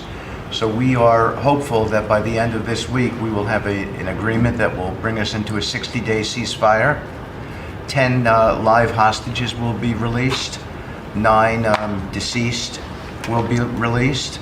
We're meeting at the President's direction with all the hostage families to let them know. And we think that this will lead to a lasting peace in Gaza. And you're doing a good job. It's a tough one. A lot of hate, you know. It's called long-term hate. But we think we're going to have it solved pretty soon, hopefully with a real solution, a solution that's going to be holding up. And can I follow up? This is, I think, the first cabinet meeting since Elon Musk has not been a special government employee, not here anymore. He's now saying he's going to create a third political party. Are you worried about the impact that could have? No, I think it'll help us. It'll probably help. Third parties have always been good for me. I don't know about Republicans, but for me. Are you second guessing any of the cuts that DOJ made? Since you No. described it as off the rails Look, the other day? we cut hundreds of billions of dollars with DOJ. We could have done it differently. I would have done it differently a little bit, maybe, but it was something that we saved a lot of money. You can always second guess. I guess some of the people in this room maybe would have done it slightly differently, and some would have done it exactly the way it was done. But it was dramatic, and it was important, and we found a lot of things like billions of dollars given to people for environmental protection, where they had $100 in the account, like in Atlanta, Stacy. And then you had another one with 20 billion here, and 20 billion here, and 2 billion here, and 15 billion. And Lee, you might want to mention just a couple of those things that we really got because of DOJ. At the Trump EPA, the One Big Beautiful Bill was filled with many big beautiful wins for the taxpayer. It delivered a sledgehammer to the Green New scam. Billions of dollars rescinded. It's a big deal for the American taxpayer who sees money go through pass-throughs that are filled with self-dealing and conflicts of interest. They see unqualified recipients. They see reduced agency oversight, and they want accountability with their tax dollars, and they got it. In the example of the Stacey Abrams connected NGO, they received $100 in 2023. They got $2 billion in 2024. They had to complete training on how to develop a budget that was put into their grant agreement. They, out of nowhere, started paying a CEO $800,000, a COO $450,000, 22 people making over 150 grand. Out of nowhere, this is tax dollars. So money go through pass-throughs, through other pass-throughs, through other pass-throughs, and we lose oversight over it. And you see that it's going to former Biden officials, it's going to former Obama officials, it's going to Democratic donors. And we're not here saying we want to take money from a left-wing NGO and give it to a right-wing NGO. We want to give it back to the taxpayer. This is about us being good stewards of American tax dollars without any apology or regret. That's why President Trump was elected last November, because there were a whole lot of people who maybe they hadn't voted Republican in a long time. Maybe they didn't even vote for President Trump the first time around in 2016, but they're regretting that vote from 2016 and they were making it right in 2024. So the One Big Beautiful Bill gave us the tools to rescind billions of dollars more. We're seeing hundreds of thousands of dollars that'll get wasted per electric vehicle as an example of this money that was going through it. They gave $50 million to a group called Climate Justice Alliance. They say that climate justice runs through a free Palestine. The Biden EPA gave $50 million to a group that says that climate justice runs through a free Palestine. We say that if you're going to spend $1 in the name of remediating an environmental issue, then spend $1 on remediating an environmental issue. We say that we can protect the environment and grow the economy. We want to help grow more baseload power in this country. So why is it that it took this long for this team to get assembled, to be able to fix the mess that we inherited? But gosh, we love showing up at our jobs every single day, first thing in the morning, because all day long we get things done for the American taxpayer. And Congress did its part last week by passing One Big Beautiful Bill to deliver this accountability and to cut off the Green New scam. So maybe it's a bad day for Stacey Abrams. Maybe it's a bad day for all those well-connected Democrats getting paid off. But you know what? God bless America. Because at the end of the day, President Trump is here, J.D. Vance is here, and the greatest cabinet ever assembled to deliver that much-needed and highly demanded accountability. Mr. President, on Ukraine. That was a very good.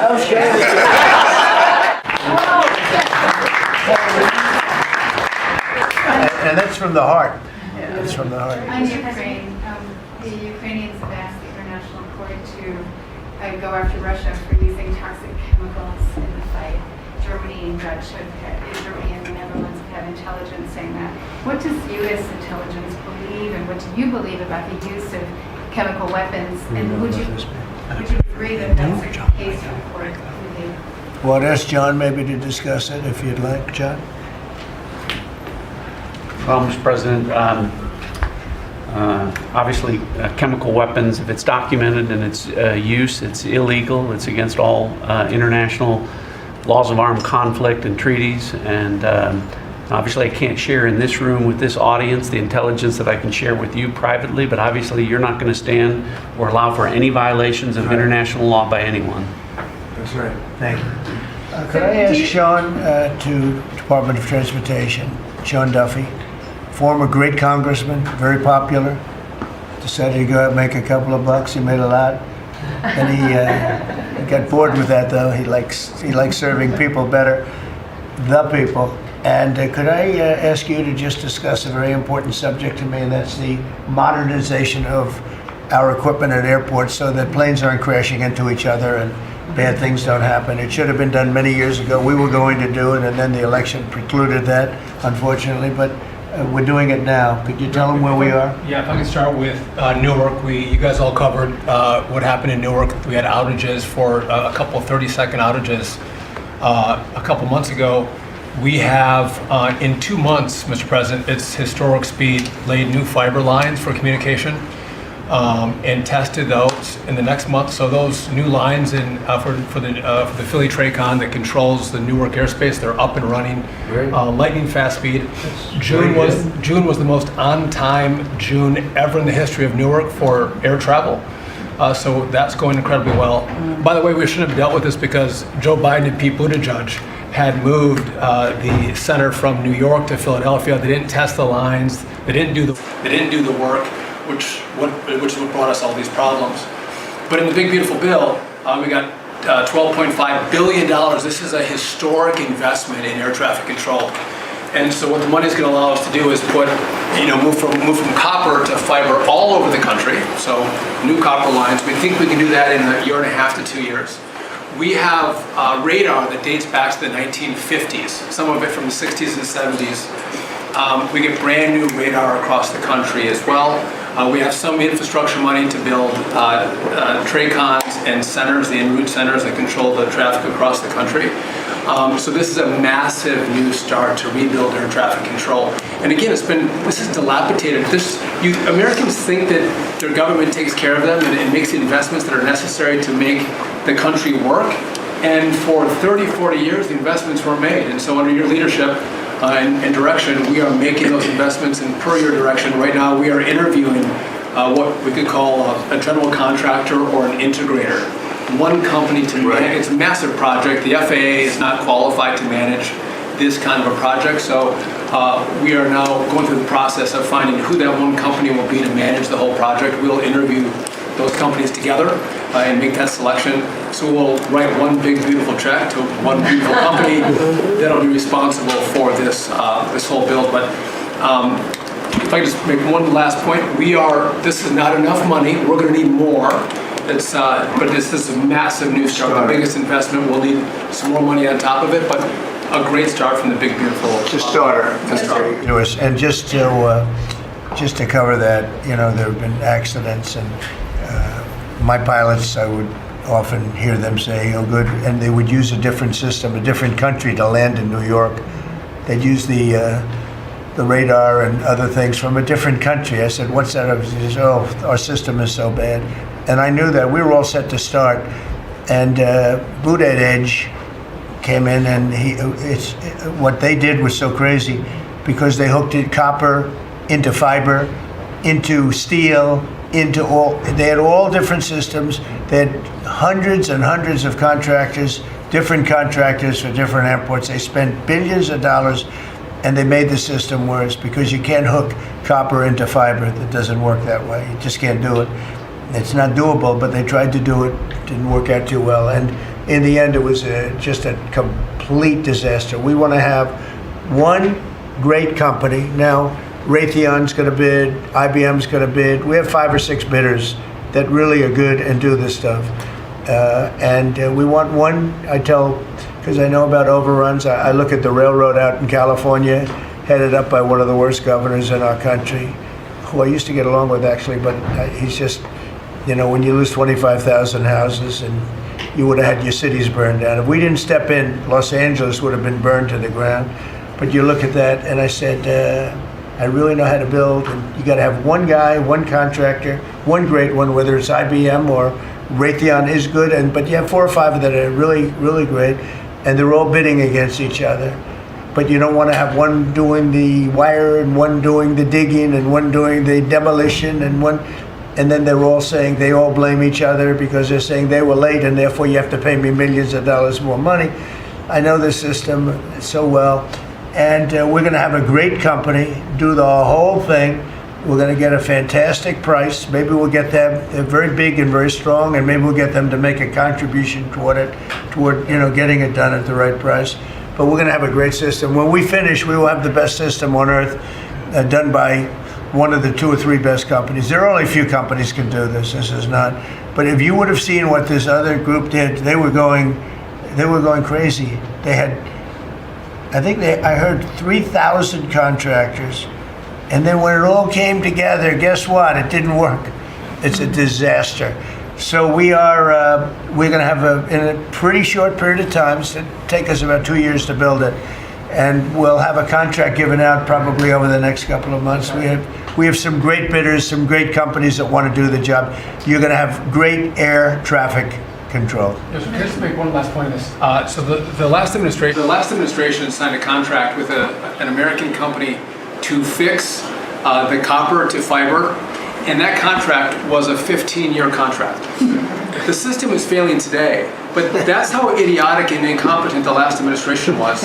And under your leadership, we're saying, listen, we don't have time. We don't have 15 years. We don't have 5 years. We have to do it right now. And so the president always talks about on time and on budget. We have embraced that. We are going to be on time and on budget. And by the way, you mentioned a train out in California. Stay tuned for probably give us 5 days and you'll have an answer on what's going to happen with the $4 billion that we potentially have invested on a train that's going to go nowhere. It's going to be $120 billion that'll never connect San Francisco to LA. Again, the last administration wasted so much money on projects that never work. If you're going to have high-speed rail, you're going to invest billions, we should actually have high-speed rail in America, not boondoggles that fund political friends and allies. And they had from inside of San Francisco to inside of Los Angeles. It should have never been built because airplanes do it better. And you could drive it. You could drive it. No problem with driving it. The roads aren't even crowded. So they were going to do this. Somebody's idea. Somebody got paid off a lot of money and they started it. It was going to cost a very small amount of money, and it ended up costing literally hundreds of times what the original. And now what they did is they said, well, going into the city is too big a deal, so we'll leave it 25 miles short of the city. So now they're leaving it. They're not going to finish it, really. It's not the same project. So now they're leaving it outside of San Francisco and outside, short of each.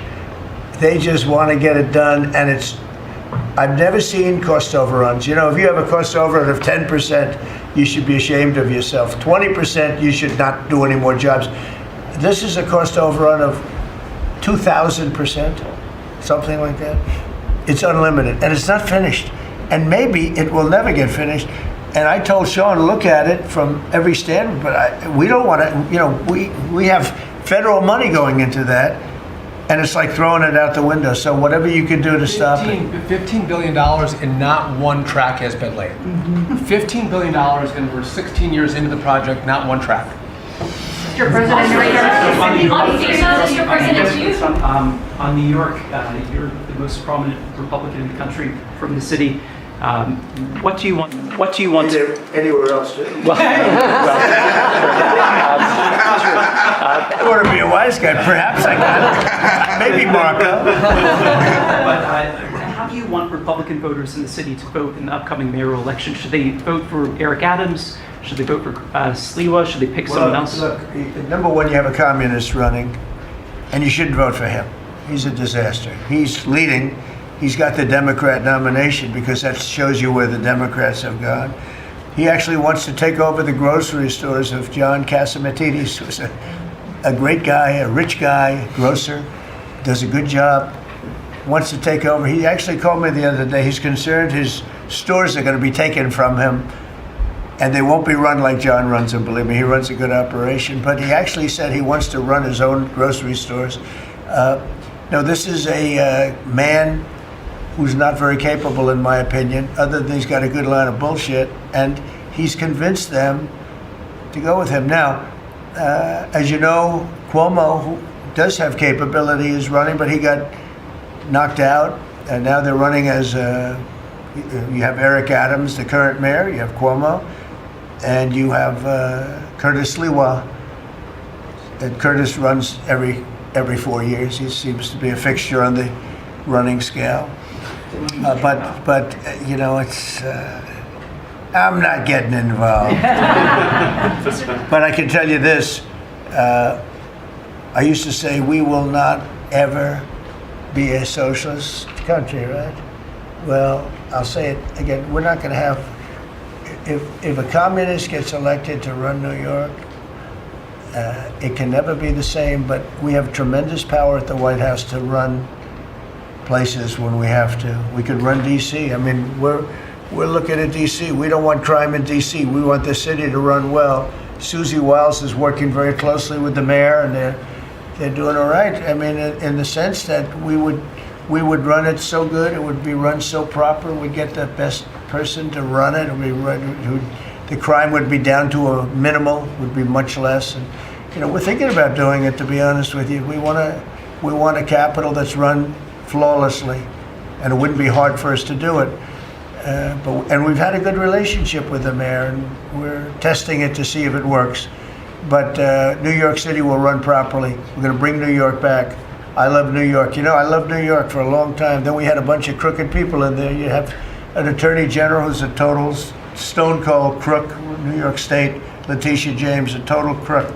All they do is want to go after political opponents. They do what's ever expeditious for them.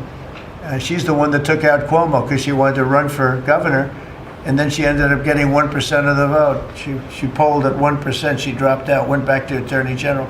You have a lot of crooked things going on in New York. We're going to straighten out New York. Maybe we're going to have to straighten it out from Washington. But when I see a communist who has actually gotten a Democrat, pretty much gotten the Democrat nomination, they also went to that new form of voting, which is a beauty. You go in there in third place, you come out in first.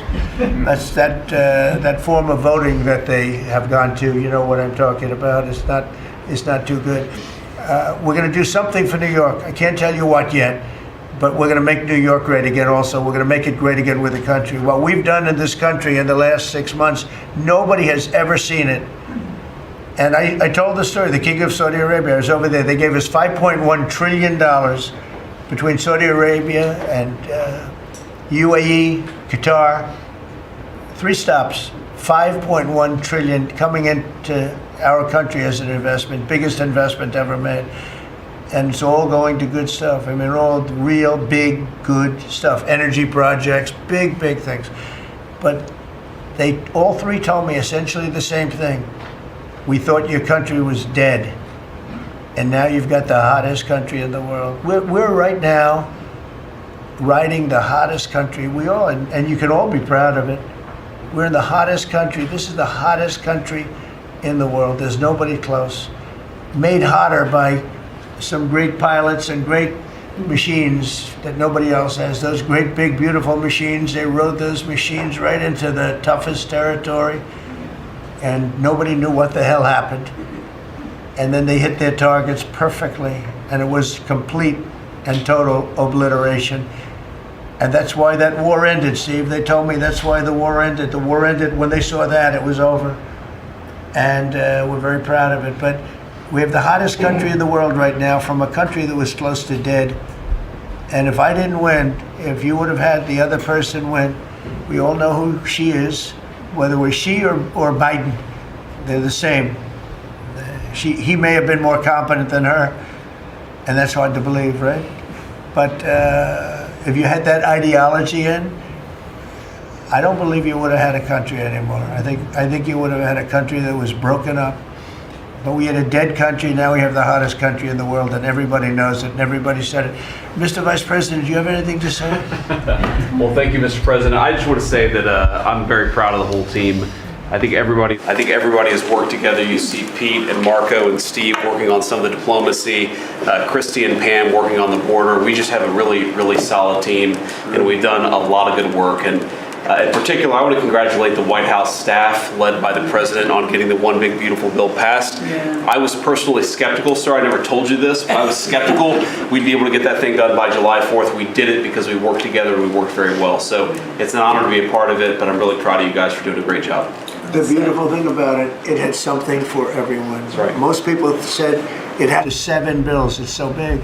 The problem was that some of those 7 have nothing for anyone, but they had to be done for the country. You know, sometimes you have to do things for the country that aren't necessarily popular. We had a couple of them, and that wouldn't have worked. So the One Big Beautiful Bill, many people said it could never be approved. Too big, too everything. There's too much. But it had something very big and very important for everyone, and it's great for the country. And remember, the Democrats have come up with a false narrative, you know, just whatever.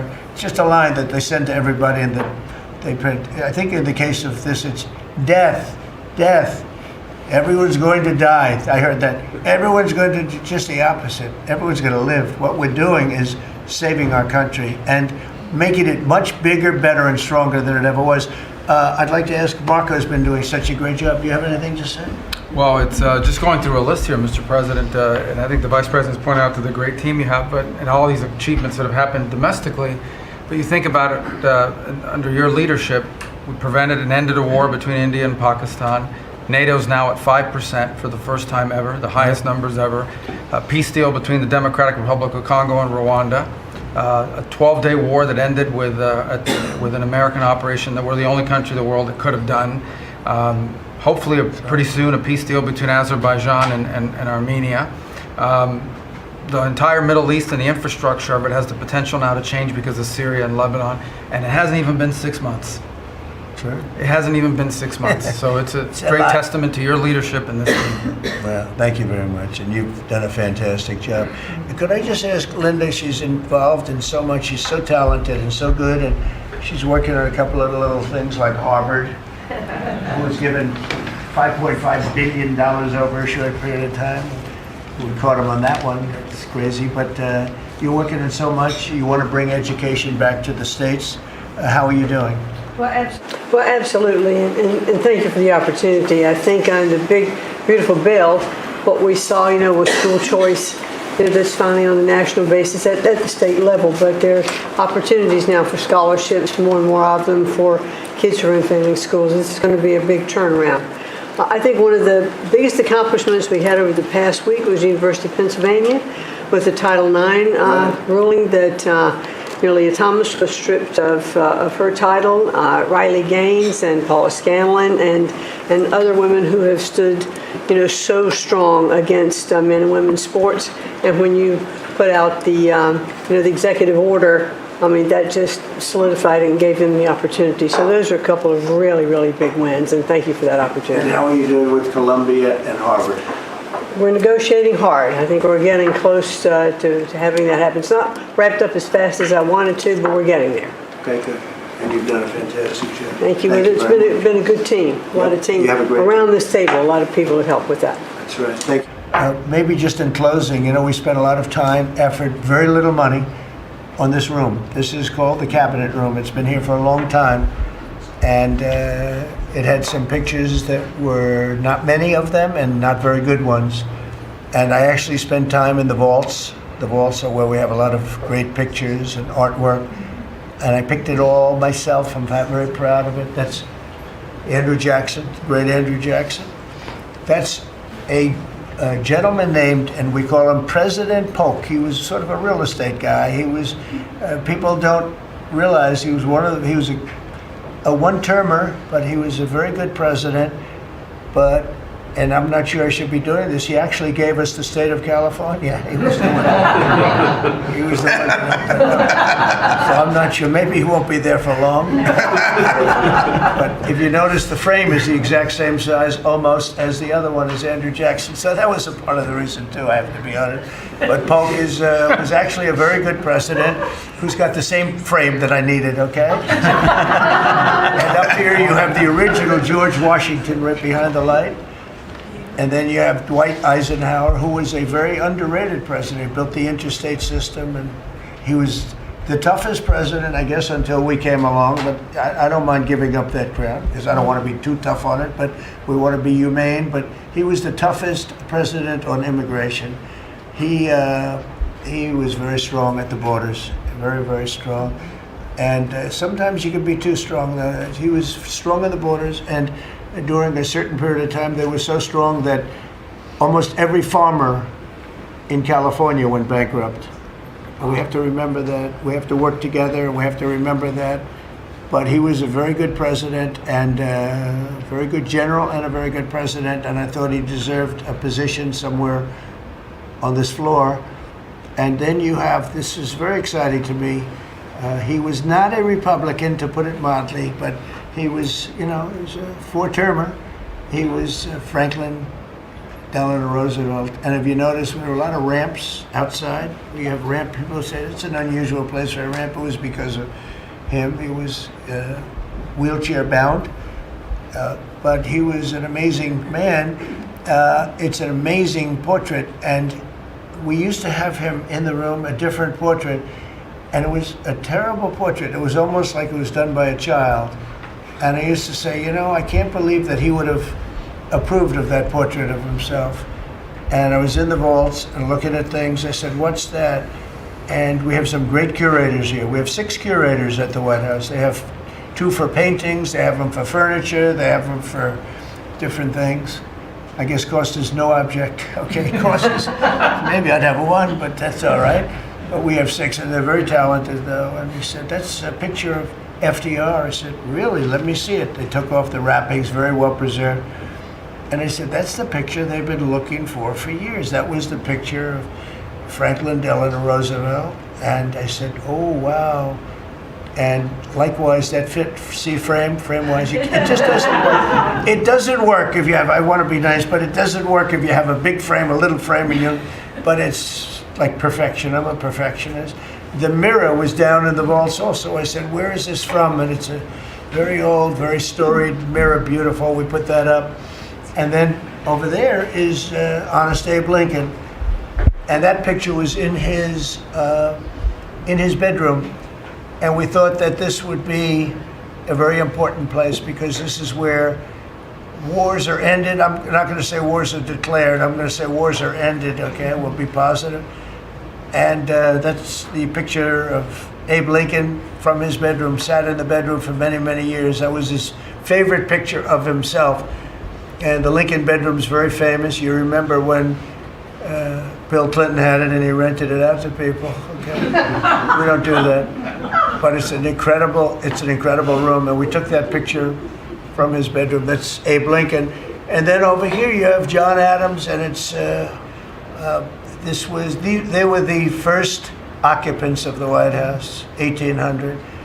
And John Quincy Adams, Mrs. Adams, they were the first occupants. So we have them looking at each other, and in between their stare is Abraham Lincoln trying to make peace. And that picture was in a room that I have that was not important, like the cabinet. I gave it up. I said, I have to give it up because that's one of the greatest pictures of the White House. The White House is tremendous art. And the Oval Office, when we're there, we'll go over that. That's really been something. Then we got the drapes, so we got the whole thing. We got new drapes. We got new, wasn't a big expense, very, very small. And we took some of the Chinaware and silverware and trophyware, they call it, from the vaults, and we had it cleaned up. Hadn't been shined up in 100 years. Some of this has sat in the vaults for over 100 years. Amazing. Over 100 years. Many of the pictures that were put up in the Oval Office as an example, those two as an example. So he was president. They moved in 1800, and he won the election, I believe, in November of 1800, John Quincy Adams. And we thought that would be, he was considered to be a good president, and he was the first occupant of the White House, so it sort of made sense. And I love the frame of those pictures. Look at those frames, I'm a frame person. Sometimes I like frames more than I like the pictures. And we have the flags of the Marines, and Space Force now has its own flag. I'm very proud of Space Force, but the Army, Navy, Air Force, Marines, Space Force, the whole thing. And Coast Guard is right there. We never forget the Coast Guard. They do a great job. So we have the flags throughout the office. And it's really become quite a beautiful place. I don't want to tell this, Marco pointed it out. I was going to leave the clock. So as president, you have the power. If I go into the State Department or Department of Commerce or Treasury, if I see anything that I like, I'm allowed to take it. Do you believe this? So I'm in Marco's, I see this gorgeous clock, grandfather clock, and there it is. I said, Marco. He didn't know about it. I had to read him the rule and regulation. I said, Marco, I love this clock. Look at it. It's beautiful. He said, what clock? I said, the clock that's in the other room is incredible, and nobody gets to see it there. Marco, I tried to talk him into it first, and it sort of worked, and then I had to use a little more. I said, I'd love to take that clock out and put it in the cabinet room. He said, no, are you serious? I said, Marco, I have the right to do it, Marco. And he said, all right, what the hell?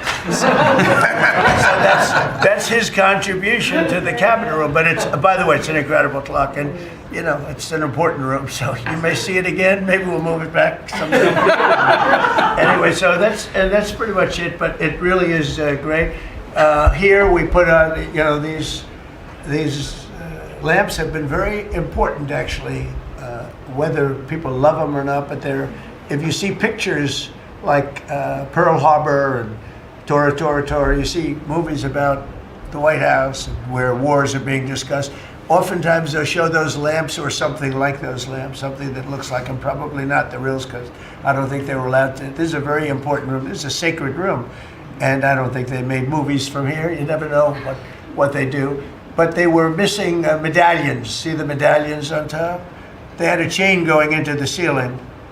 And I said, you can't do that. You have to have a medallion. They said, what's a medallion? I said, I'll show you. And we got some beautiful medallions. And you see them. They were put up there. It makes the lamps look better. So we did these changes. And, you know, when you think of it, the cost was almost nothing. We also painted the room a nice color, beige color. And it's been really something. The only question is, will I gold leaf the corners? You could maybe tell me my cabinet could take a vote. You see the top line moldings, and the only question is, do you gold leaf it? Because you can't paint it. If you paint it, it won't look good because they've never found a paint that looks like gold. You see that in the Oval Office. They've tried for years and years. Somebody could become very wealthy, but they've never found a paint that looks like gold. So painting it is easy, but it won't look right. And the question is whether or not we should gold leaf it. Linda, do you have an opinion? I gold leaf it. You like it the way? No, I gold leaf it. You'd gold leaf it? Yeah. Who would gold leaf it? Could I raise you? How about, would you gold leaf it? I was going to ask about McKinley. One of their favorite presidents. Well, McKinley was a great president who never got credit. In fact, they changed the name of Mount McKinley, and I changed it back because he should have been, the people of Ohio he was the governor of Ohio. The people of Ohio were very happy when I did that. I heard they were very insulted. They took the name of Mount McKinley off. That was done by Obama a little while ago, and I had to change it back. I changed it back. He actually was a great president. He was a president. He was the tariff, the most, I guess, since me. I think I'm going to outdo him, but he was a tariff president. He believed that other countries should pay for the privilege of coming into our country and taking our jobs and taking our treasure.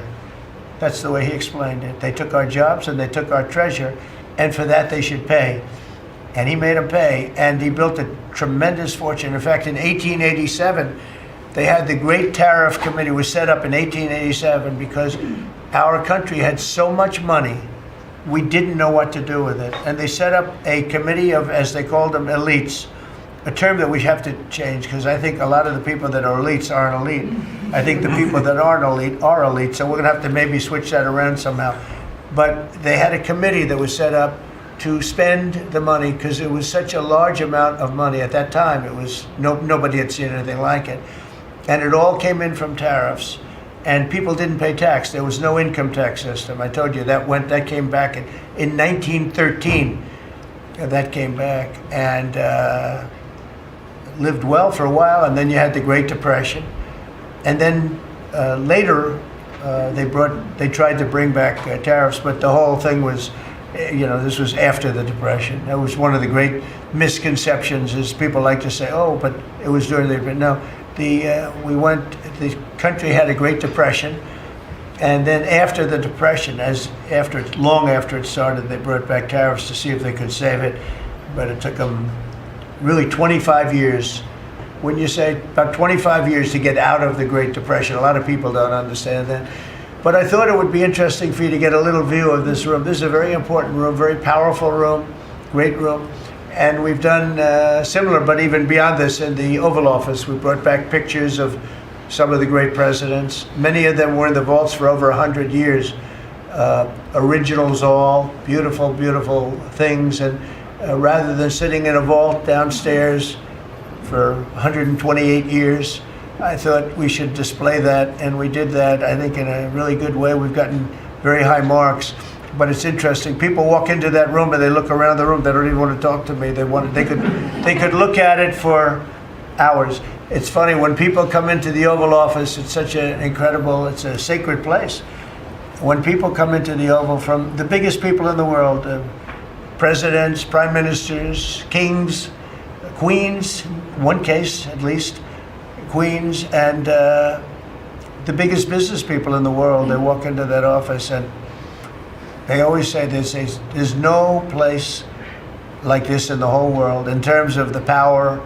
I mean, it's beautiful and all, but there are other beautiful offices. You have businessmen that have offices that are, full floors of office buildings, floor-to-ceiling glass, and they walk in there and they say, there's no place like this anywhere in the world. There's no place. And, it's what it represents maybe more than the physicality of the room itself. So it's an honor to have you all, media. It's an honor to have you. I just want to say we have a fantastic cabinet. Every one of them is a star in my book. And if they're not, I'll let you know about it. I'll throw them to the wolves. I'll throw them to the wolves in 2 seconds because our country comes first, right? But I just want to thank you all for being here. It's been a lot of fun. Thank you very much, everybody. Thank you. Thank you, press, everybody. Thank you, press. Thank you, press. Thank you, press. Thank you, press. I'll tell you some other time. Thank you. Moments ago, Israeli Prime Minister Benjamin Netanyahu met with House Speaker Mike Johnson and Vice President J.D. Vance. The Israeli leader underscored the importance of bipartisan support for Israel. NTD's Melina Weisskopf joins us live now. Melina, what more can you tell us about what came out of that meeting? Hi, Steph. Good afternoon. Good to see you again. So like you mentioned moments ago, the Israeli Prime Minister came out of those meetings. He met with House Speaker Mike Johnson as well as Vice President J.D. Vance. And this is the first time the Israeli leader has met with Washington leaders since the Israel-Iran ceasefire was negotiated. So part of the discussion was likely around how well that ceasefire is holding up, how it's playing out on the ground. But Steph, listening to the Prime Minister following that meeting, his remarks to the reporters, a lot of focus right now is around Gaza and about getting those hostages out of Gaza. So the Prime Minister honed in a lot on this effort that's underway right now with the ongoing hostage negotiations being brokered, which the U.S. has a key part in. The Israel Prime Minister also honed in on his vision for the future for the Middle East, saying that peace is on the table. However, he feels more work still needs to be done in Gaza. Listen in. There are opportunities for peace that we intend to realize. We're working together on this. We have still to finish the job in Gaza, release all our hostages, eliminate and destroy Hamas's military and governance capabilities, because Gaza must have a different future for our sake, for everyone's sake. And no country will settle for less. Prime Minister, are you concerned about polls showing that support for Israel in the United States is falling, especially among Democrats? Well, I certainly am interested in maintaining the great support that Israel has had. I think there's been a concerted effort to spread vilifications and demonization against Israel in the social media. It's directed, it's funded, it is malignant. And we intend to fight it, because nothing defeats lies like the truth, and we shall spread the truth for everyone to see. Once people are exposed to the facts, we win, hands down. That's what we intend to do in the coming months and years. The Prime Minister said there are around 50 hostages still being held in Gaza. 20 of them Israeli forces suspect are still alive at this point. Now, this is part of a broader ceasefire deal that's being negotiated right now between Israel and Hamas. The Prime Minister said that he's looking forward to solidifying that deal. However, he said he fears that the more he speaks about it publicly, the less likely it is to come to fruition. And on this point, the Prime Minister says he is very likely to speak with President Trump again later today to continue these discussions around Gaza. Steph, back to you. All right, Melina, thanks for this update. Speak soon. Search efforts continued today as teams waded through muddy riverbanks in central Texas. The odds of finding survivors are unfortunately plummeting, with dozens still missing from flash floods over the weekend. The Kerr County Sheriff and other Texas officials provided an update. Here's the sheriff speaking earlier. Hundreds of first responders remain along the Guadalupe River in Kerr County working to reunite families. The large search and rescue effort, including local, state, federal, and volunteer agencies, continue. As of 8 a.m. Central Time, 87 deceased have been recovered in Kerr County, including 56 adults and 30 children. Identification is pending for 19 adults and 7 children, with 1 additional person still unidentified. At present, 5 Camp Mystic campers and 1 counselor still remain unaccounted for. We ask private boats to stay off the Guadalupe River to allow search and rescue teams to operate without any interference. This is a tragic time for us.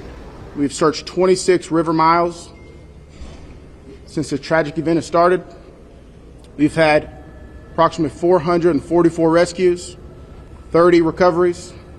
Some of our resources and assets we have dedicated to this tragic event include 2 helicopters with hoist teams, 12 drone teams, 10 K-9 units, 9 swiftwater boat crews, 15 airboats, 16 UTVs, and 169 four-wheel drive vehicles. Your Texas Gayborns will remain here and serving the community. We just ask you to continue to pray for the victims, for the families, for your first responders, for everyone involved. Today's report puts the death toll at over 100, though that number is expected to rise. Texas Governor Greg Abbott said he plans to make another visit to Camp Mystic today. At least 27 campers and counselors were killed at the popular all-girls Christian summer camp. Most deaths occurred in and around the riverfront town of Kerrville and the grounds of Camp Mystic. Both are situated in a swath of Texas Hill Country known as Flash Flood Alley. Governor Greg Abbott says more than 20 agencies are responding. The death toll is increasing, but so are stories of heroic rescues. Here are the stories of some of the many people who have helped save lives. I've lost 2 friends. We loved them. And they're gone. More than 100 people are dead after catastrophic floods in central Texas. But that number would be higher without heroic rescuers. One is a father who died saving his daughter. Joel held on to him and prayed over his family and did his very best to hang on as long as he could. The owner of this devastated RV park recalls banging on doors and helping residents through the water. She says her husband nearly died in the river. My husband keeps yelling at him, throw your baby at me. And at that point, a big wave came by and they both got swept away. Some survivors from camps along the river praise their counselors for thinking quickly. They moved the boys from their lower bunks to then the upper bunk and then ultimately hoisted them up into the rafters. Camp Mystic is where more than 24 children and counselors died. One Coast Guard swimmer says he gave up his spot in a helicopter to fit more children on board. It's fresh like spring. Now he's credited with helping save 165 children rescued from the camp. I've never seen anything this tragic in my life. And our thoughts are with the victims and with their families. Now to the war in Ukraine. President Trump said yesterday the United States would be sending more weapons to the war-ravaged nation. Trump said Ukraine was getting hit very hard by Russia and needed to be able to defend itself. Here's the president. On Ukraine, Mr. President, are you planning to send more weapons to Ukraine? We're going to send some more weapons. We have to. They have to be able to defend themselves. They're getting hit very hard now. They're getting hit very hard. We're going to have to send more weapons. Yeah, defensive weapons primarily, but they're getting hit very, very hard. It's very sad. So many people are dying in that mess. The Pentagon issued a statement on the military aid. It says the Department of Defense is sending additional defensive weapons to Ukraine while the U.S. works to secure a lasting peace and ensure the killing stops. The Pentagon says the framework for Trump to evaluate military shipments remains in effect and is integral to America First defense priorities. EU Commission President Ursula von der Leyen says China enabling Russia's war economy is a determining factor for the EU-China relationship going forward.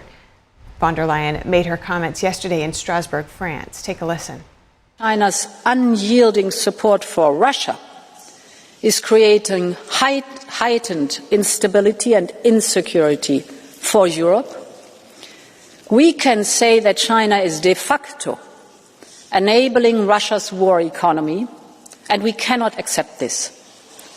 And I've always said how China continues to interact with Putin's war will be a determining factor for EU-China relations going forward.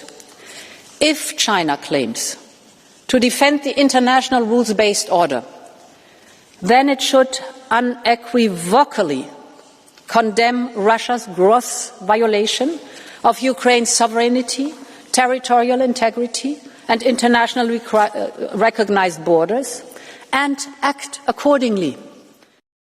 President Trump yesterday began telling trade partners what tariffs they will face beginning August 1st. That's later than the original July 9th deadline, and the president appeared to suggest that the new date wasn't totally set in stone. And Japan says that a deal with the U.S. must include tariff concessions for its automobile industry. Here's the latest in the trade negotiations.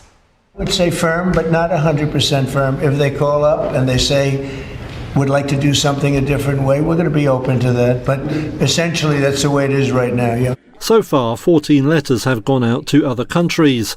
Investor attention focused on the 25% levies set for major trading partners Japan and South Korea.